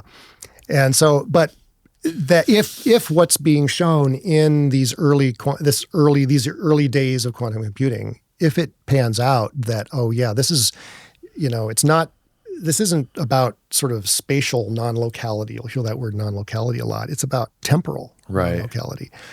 And, if these threads from quantum computing are true, if these threads of quantum biology hold, that indeed the brain is a quantum computer or involves quantum computation, well, right there you would have a physical explanation for how information from the future could get into the past and how we could have precognitive dreams, or we could have what exactly happened to you, where it's like, a thought comes into your head about this random person you haven't thought of in ages, and suddenly you get a call from them.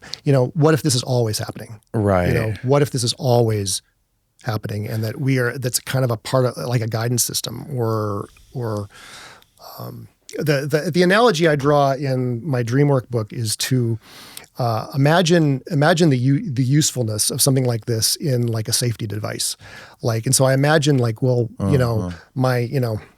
2030 Tesla, has a quantum airbag, and it deploys a second before a collision. Not because it predicts the collision, but because it's got a quantum computer and it knows when there's inevitably going to be a collision. So it deploys my airbag just a second earlier to enhance my survival. Well, what if we're going through life with this quantum airbag that essentially cushions us against like shocks? That gets pretty philosophical, though, doesn't it? Extremely. Yeah.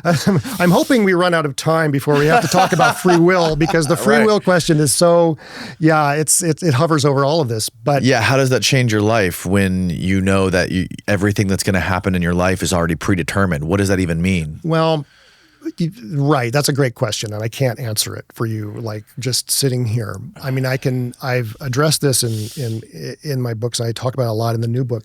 I think, first of all, I think free will is, not the most helpful thing, because it bogs you down. Like, why worry about it? Like we feel like we have free will.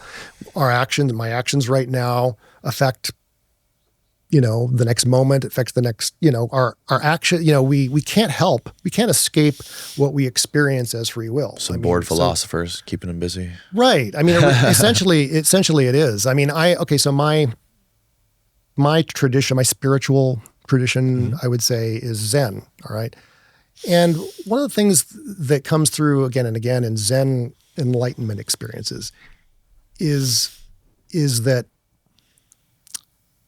you don't need free will. Free will is a kind of a mirage, and it's actually really blissful when you kind of break through this idea of free will and this worry about free will and this sense of having free will. In fact, like whenever you are the most like successful at whatever it is you do, whatever flow state you get into with whatever your athletic or creative or whatever, or when you're driving a car, you're not exerting conscious free will. Your unconscious is in complete control. Right. Back in the late 70s and early 80s, this guy named Benjamin Libet, a neuroscientist, you may have heard of him. He performed some really fascinating experiments that were really troubling for people, because they showed that that our nerves would initiate an action like a half second before we were consciously aware of it. Okay. Whoa. Right. Which you can interpret that in multiple ways. And the way that a lot of people interpreted it was that, well, free will is just a complete mirage and we don't exert, the sense that we have of being consciously in control of our lives is completely a mirage. Another way of looking at it is that we are controlling our lives, but from the future, that we are reflecting back on think about how I don't know if you do a martial art or something. I used to do martial arts, and you'd make a particular move and you'd replay it in your head, like a successful move. You'd replay it in your head. Well, what if that mental replay, what if you are, that mental replay is actually causing, maybe you are actually pulling your meat puppet's strings from a position displaced into your future. And that's what free will and agency, what if that's what it is? It's kind of retrocausation in the body. Yes, it raises there's amazing implications of retrocausation and its biological, physical manifestations as precognition, or what Daryl Bem called presentiment, feeling the future without being consciously aware. I think that's where it really mostly manifests. We're not consciously aware of seeing the future. I mean, that occasionally happens like in visions. People have precognitive visions. Right. But most of the time it's controlling us unconsciously. And the implications, if this exists at all, then it's astonishing. It's astonishing, and I find it incredibly exciting, because it's like since the Enlightenment, if you can divide time into past and future, and then there's this line of the present in the middle of it.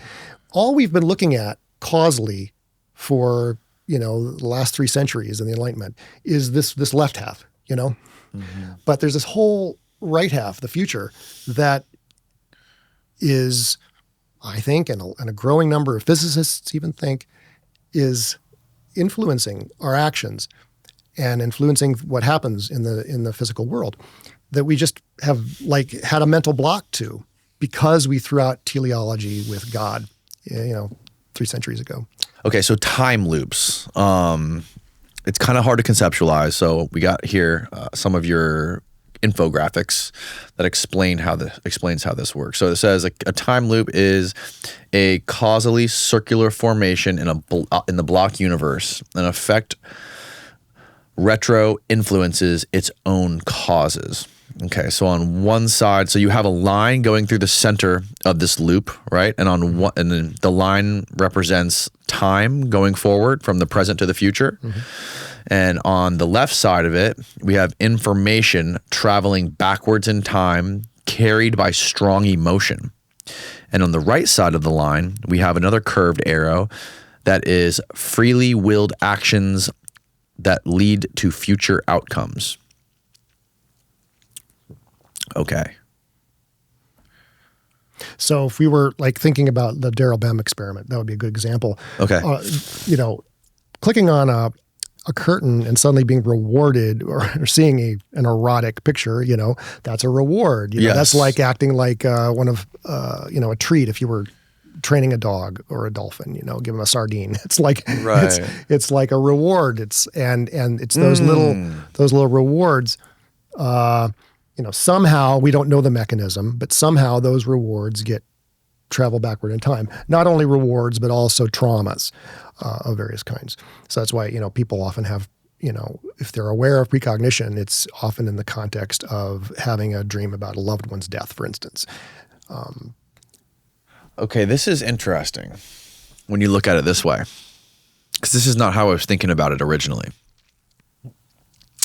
So in the present, we could have, you could think of this sort of as ambition, right? If you're ambitious throughout your life to achieve something, or that you want to do something with your life, all of your actions are going to be directed towards achieving this goal that you think that your life, that you were destined to do. Like you being a writer, right?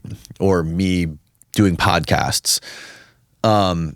So essentially the idea is that if somebody has and tell me if I'm completely butchering this, but if somebody has some sort of an idea early on in life about what they want to do with their life, and then they go to college, they get a job, they start writing books, they become a super famous published author, essentially that this happened in reverse somehow. Like this already happened and it's coming back to them, which is why they're inspired to do this in the first place. Right. Okay.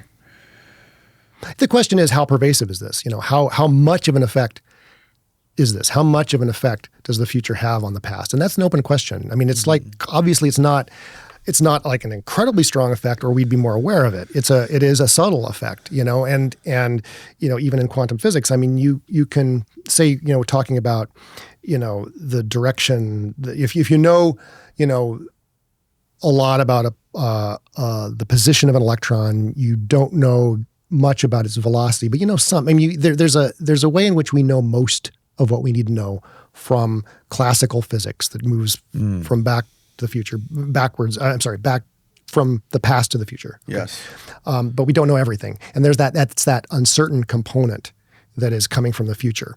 So there is like an asymmetry. I think anyone who studies this would say, yeah, there's an asymmetry there. And why there's that asymmetry, I mean, who knows? I mean, you're getting into, realms that we can't even address yet. Yeah. But some component of the way the world is at this moment is a result of causes propagating backward in time versus causes going forward in time from the past. And the idea, the reason why quantum computers are so important in this is that, it doesn't really matter, this idea of, the fact that randomness is really retrocausation, it doesn't matter for just inert matter. It doesn't matter for predicting. We don't need to know about retrocausation if we're going to predict, the planets and weather and things like that. Where it becomes important is when that little retrocausal factor at the micro scale of the quantum is scaled up somehow and made coherent at a larger scale. Right. And that's what a quantum computer is, because what a quantum computer is a matrix of electrons or some particle that they're all entangled. They're all entangled. That is to say, they act as a unit. They all act together. So you do something to affect one of those particles, it affects the whole thing, simultaneously. And if you can create a system like that, and if that entanglement is really a temporal entanglement, like where it's entangled with its future or what's going to happen in the future, then you can create a system for where a system, whether it be a living system or a mechanical system, can be influenced by things in the future in a coherent way. You're talking about like deja vu?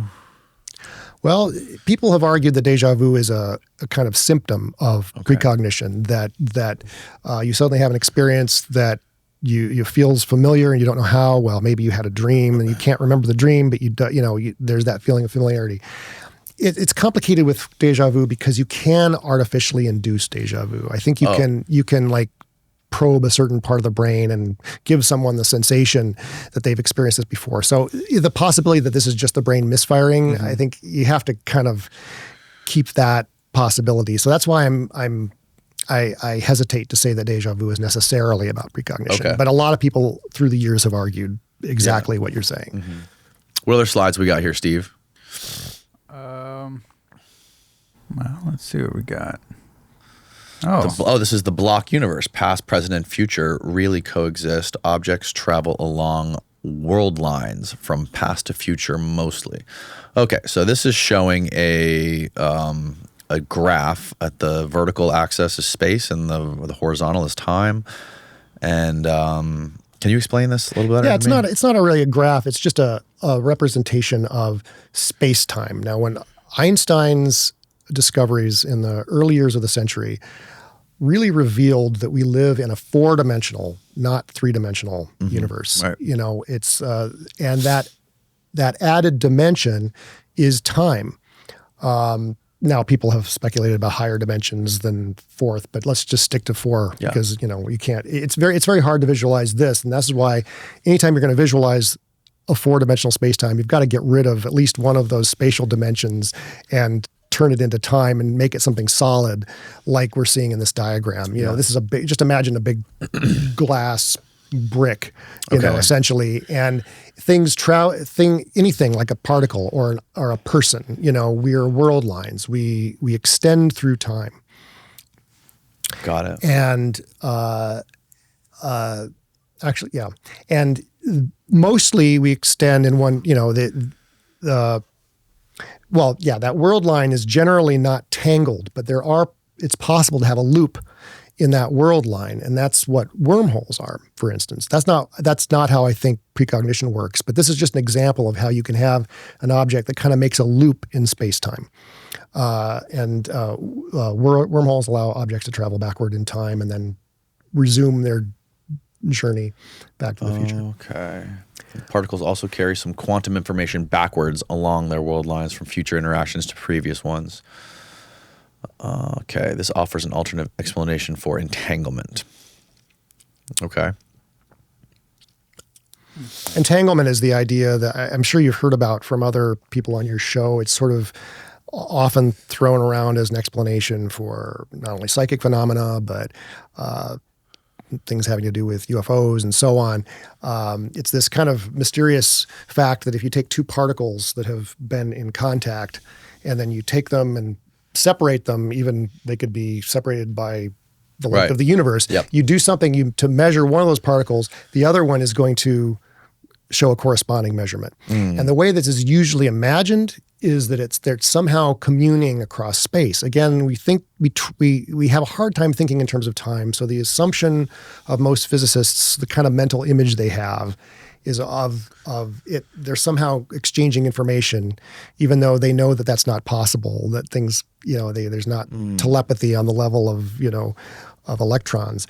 But one of the possibilities, and this was originally proposed by a physicist named Olivier Costa de Beauregard, and he offered it back in the 50s, but nothing was much done with it. And then a philosopher, I believe, who sort of got into quantum physics named Hugh Price in Australia, wrote a really good book in the 90s arguing that, wait a minute, this is a possible explanation for entanglement, that instead of these particles sort of simultaneously communicating, that whatever you do to measure particle B sends information backward in time to where it was in contact with particle A, so that automatically particle A contains some of that information from the measurement of particle B.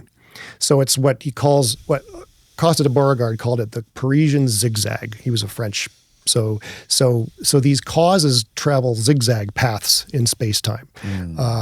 And that's an alternative explanation for this thing called quantum entanglement. Okay. And what people in the paranormal world and who study ESP like the concept of entanglement because, again, the usual explanation is that it means it entails what's called non-locality, that being in a certain place doesn't matter because you're connected somehow across space to other things, and maybe our minds are connected across space to a target in a remote viewing experiment, or my mind might be connected to yours in telepathy or whatever. The alternative, if they're really connected across time, that makes what I'm arguing possible about the brain or a person being connected through time to itself. Right. Have there ever been any studies that you're aware of on the accessing alternate timelines or alternate spaces in time or parallel universes with drugs? There's a guy I had in here, Andrew Gallimore. What he's doing in Tokyo is he's doing this thing called DMTX, where it's DMT extended state research, where he puts people on an IV drip of DMT for a long period of time, multiple hours in a day, brings them out, and then basically just trying to map the DMT realm. And this is very similar to what he talks about. Well, it depends on your interpretation of quantum physics. A lot of people assume, again, that this is a thing about spatial non-locality.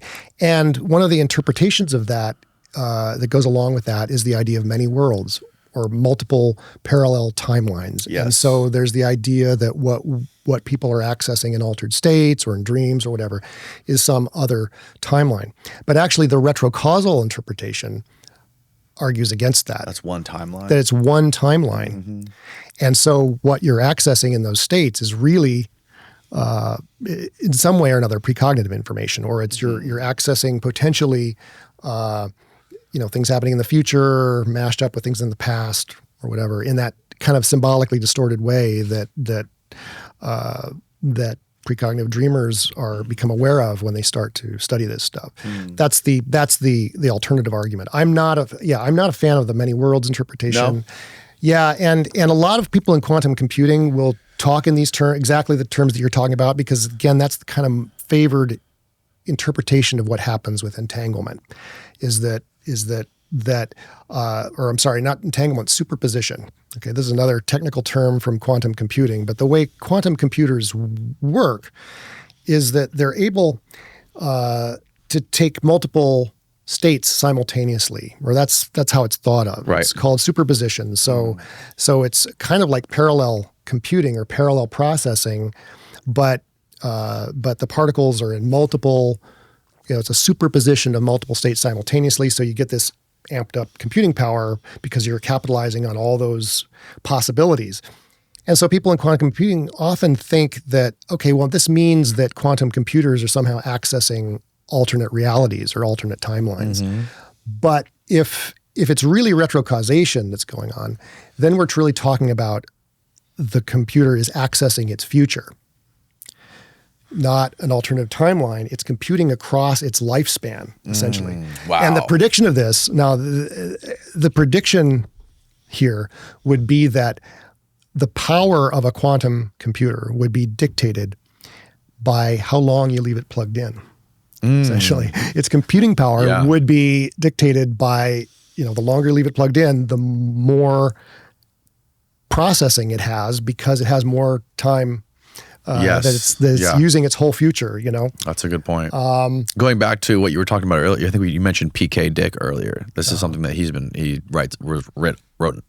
wrote about a lot. He has that novel or that famous story he wrote.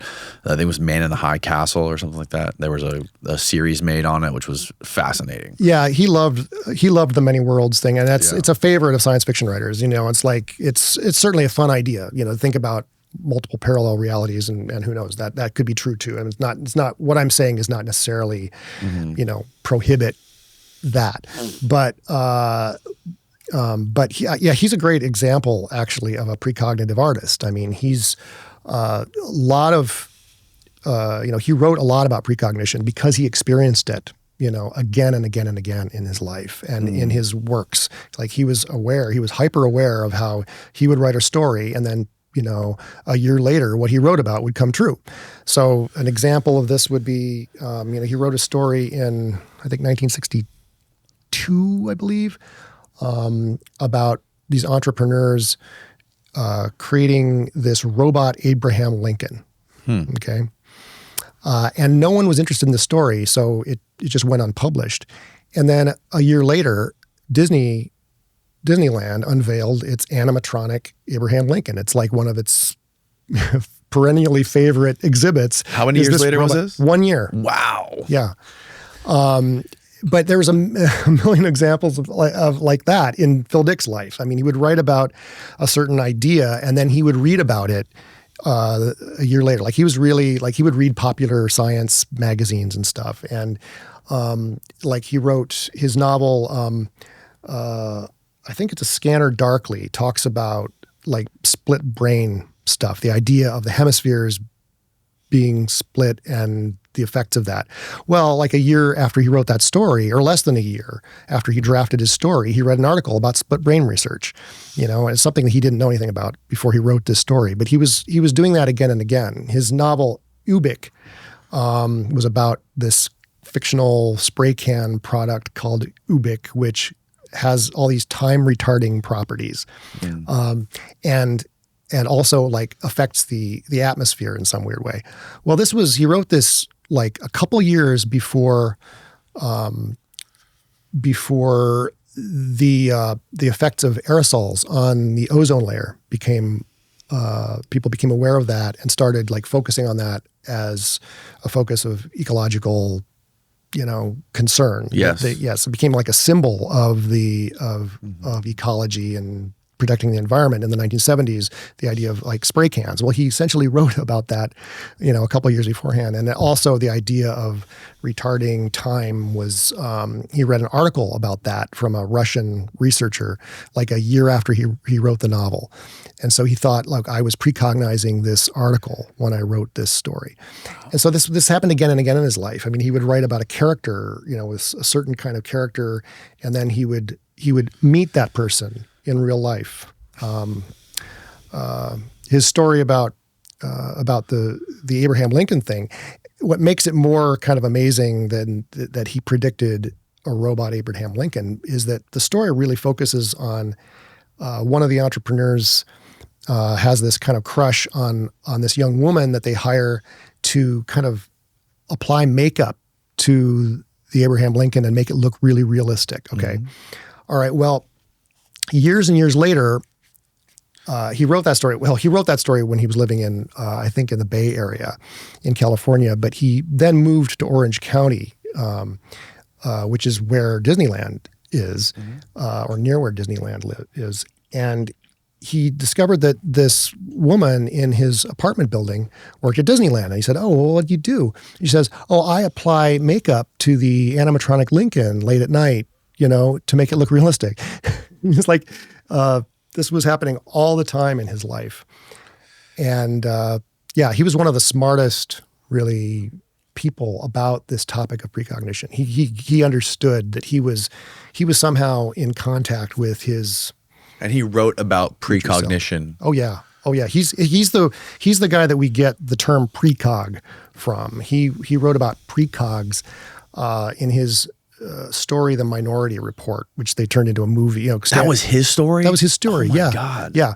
So, the idea of precogs who can like predict crimes, and then you have a police unit that goes and prevents these crimes from happening because they were precognized. That's Phil Dick. Yeah, he was an amazing, very troubled, kind of fucked up person. What kind of drugs was he on? Well, he was on.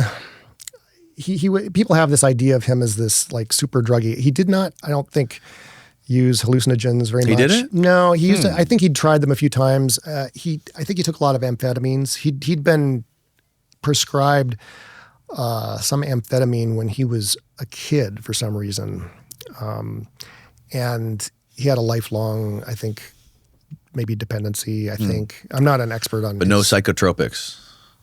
Not that you're I think aware of. I'm not an expert on that aspect of Phil Dick, but he. Yeah, I'm wondering. I'm trying to connect the dots here to see like if there's any sort of correlation between being able to have an objective grip on what's going on here with the brain, and like what correlations there are between people who are more predisposed to this precognition than others.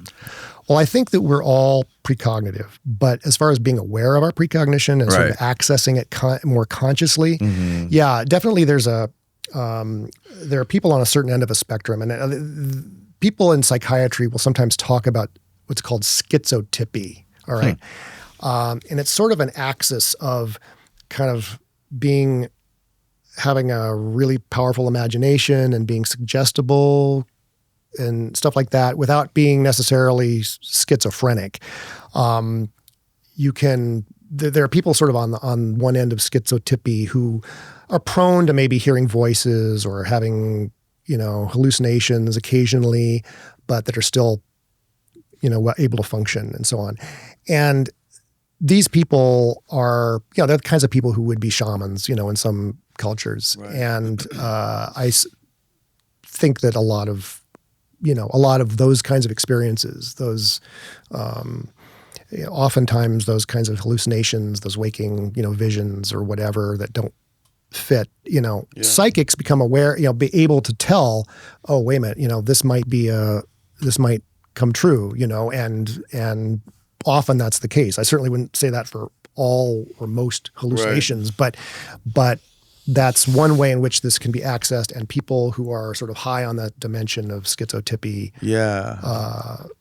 may, be prone or able to access and be aware of precognition in their waking life more than others. Yeah, it's also interesting because we actually had a guy in here the other day who wrote a bunch of books on near-death experiences, and I know there's correlations with people that are able to have these precognitive abilities that appear after near-death experiences. And there's this hypothesis or this theory, the brain filter theory. I forget what it's exactly called, but it's basically the idea that the brain is a filter. The brain is there to filter out all the things that could exist here so that we can only associate, or we can only sense the things that matter to us for our survival and reproduction and everything else, right? And the connection with near-death experiences is the one thing that they do is they can sort of shut the brain down for a period of time. And does that mean when the brain is being shut down that this filter sort of breaks and now we can access more? Can we access the future? Can we access the past? And there's multiple ways conventionally to do this, right? Meditation is a way to do this. Psychedelics is a way to do this. Car crashes can shut down your brain. Right. Lightning strikes. Right. Jeff Kreiper wrote a whole book about a lady who was struck by lightning. Elizabeth Crone, yeah. And she had some crazy experience where she was drawn to the afterlife or some other realm where she could see herself laying there on the ground dead. And she decided to re-enter her body. And after that, she had all these precognitive abilities. Right.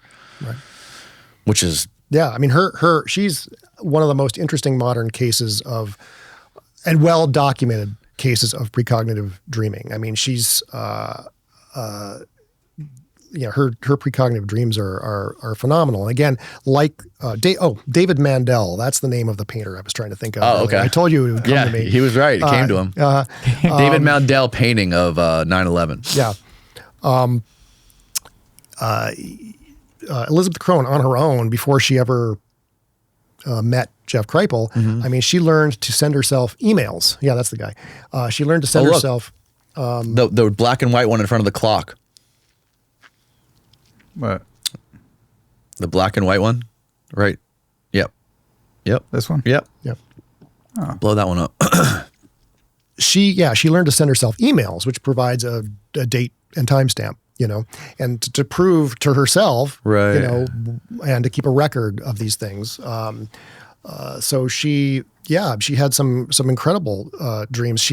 One of them is she dreamed of an American jet landing somehow in the water in New York, and she had this dream. She was actually on vacation in Israel at the time, and then like a few hours later. The Miracle on the Hudson occurs, where Captain Sullenberger piloted to a safe landing on the water. And the thing is, she saw people standing on the wings. And it was like, that's impossible, But then the pictures that went viral on the internet and in the media after this event were all the passengers standing on the wings waiting to be rescued. So it's that kind of, So skeptics will say, well, we're going to have dreams that match some later event just because of randomness, it's going to happen inevitably because of statistics. But no, that's not how it works. I mean, it's a precognitive dream has these very specific details that you can't say that in a life of dreaming, you're going to randomly have a dream about people standing on the wings of a plane that's landed in the water, just hours before it happens in real life. I mean, that's just skeptics who throw out this possibility or dismiss this possibility just have not looked at the evidence. Have you noticed any correlation between like the age of people who have these precognitions? I know because there's been a lot of recounts of children having more of this ability. I know Kripal talked about it. I mean, that was a little bit different. He was talking about children having dreams or memories of previous lives involving like very violent depictions of previous lives, and his idea about that is that, in these children's previous lives, they were always males, and he thinks that they were males because the males were more likely to die of very violent crimes than females, and there's a connection between the trauma, and this ability. Yeah. Well, I don't know about the past life stuff, previous life stuff, but even with trauma, UFO stuff, the trauma. He's right. He calls it the traumatic secret, and it's people who are psychic or have this developed ability. There's some trauma there. Elizabeth Crone had trauma. I forgot I lost my train of thought again. Kids. Oh, kids. Yeah. Right. So, yes, I don't know that anyone has studied this, but people who are younger are more prone to, I think, a lot of experiences that I think are related to precognition, like spontaneous out-of-body experiences, lucid dreams. I know in my own case, I used to have spontaneous out-of-body experiences and lucid dreams when I was in my teens and early adulthood. And then later when I became interested in this stuff, consciously interested in this stuff, as, in my middle age, and I even for a while I was devouring books on trying to induce out-of-body experiences. It's really hard, and I was successful, twice. And, whereas when I was younger, if I'd been doing this stuff when I was younger, it probably would have been really easy. Unfortunately, I wasn't interested I wasn't recording my dreams when I was young. So I don't know if I was having precognitive experiences, but I do know that my own kids, I have two small children, they're doing this all the time. Really? Yeah.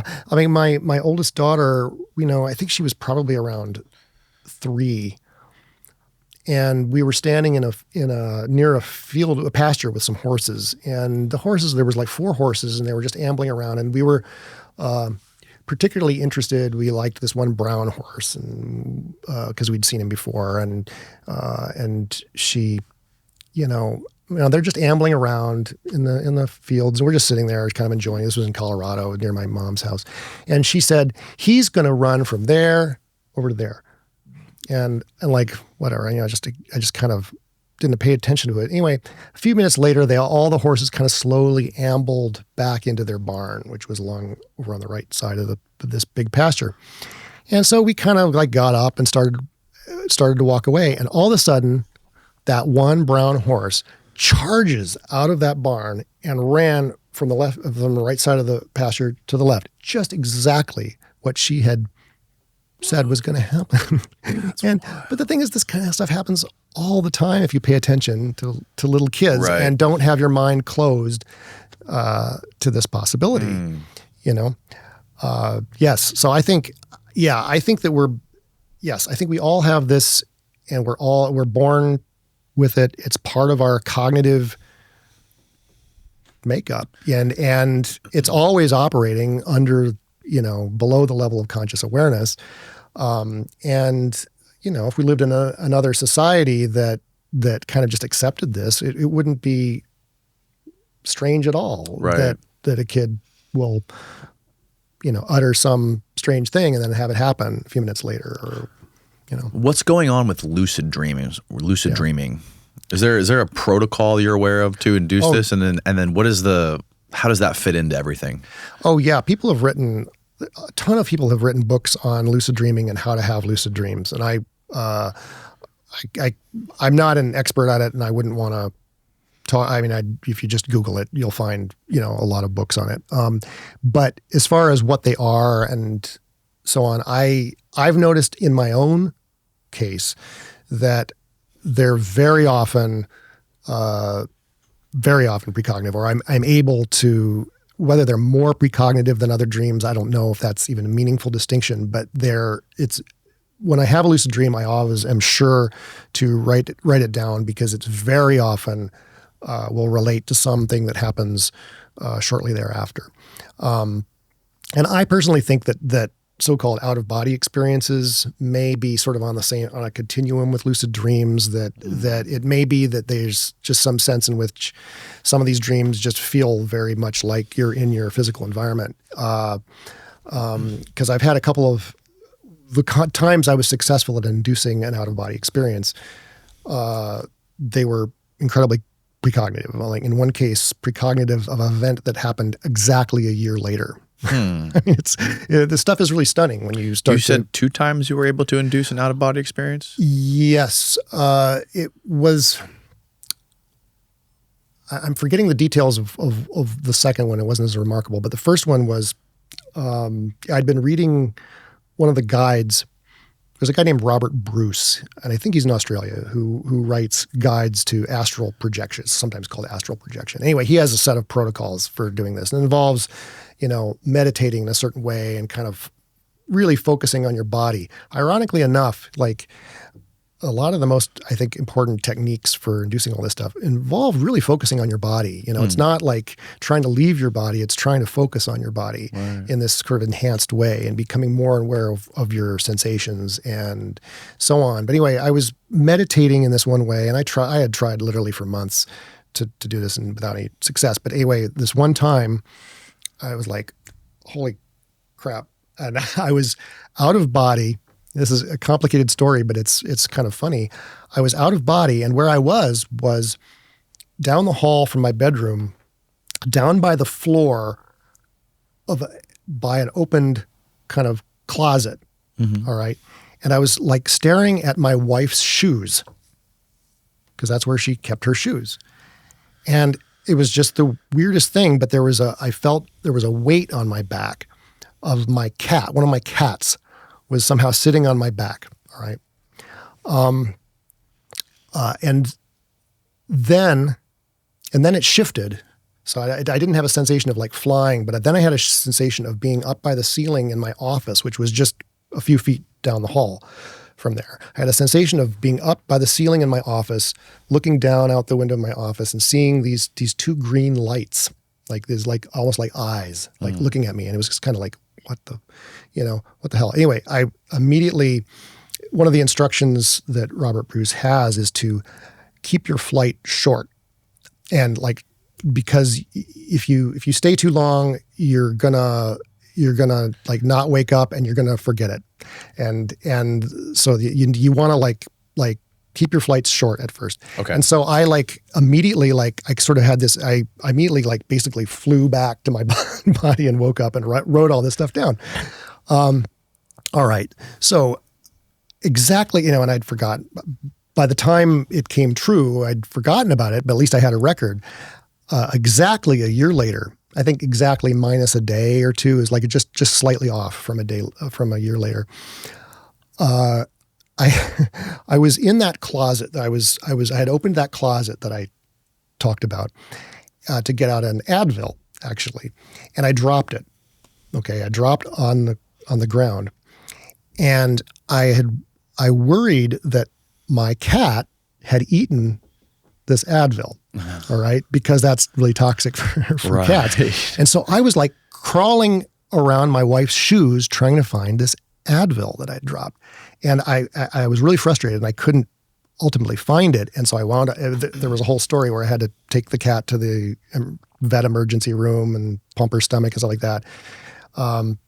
She was fine. But the fact that I had this experience of rummaging on the floor by my wife's shoes with the sensation of a cat weighing on me, I mean, she wasn't literally on me, but I was worried about my cat because I was worried that she had eaten this Advil.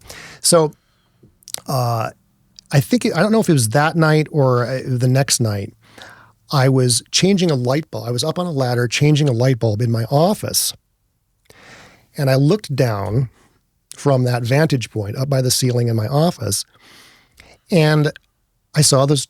It was exactly the point of view from the second part of that out-of-body experience. And I looked down. I saw those 2 green lights reflect, and I saw what they were. They was the reflection of my power cord of my laptop.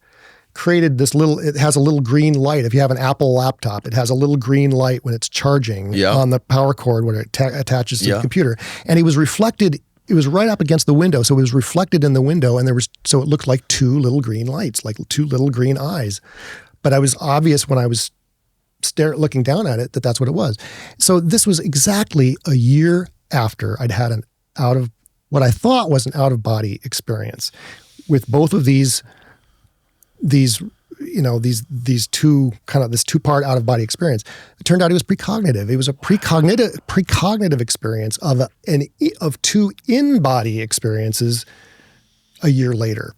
That's wild. So I talk about this at the end of my Dreamwork book. I have I can't say that that's what all out-of-body experiences are at all, but I suggest that people who are interested in this consider that possibility. And when they have an out-of-body experience, write it down, treat it as a dream, and see if if in your real life you have this experience physically later. So I don't know. Are all out-of-body experiences that? I certainly couldn't say that. But since it's happened to me, that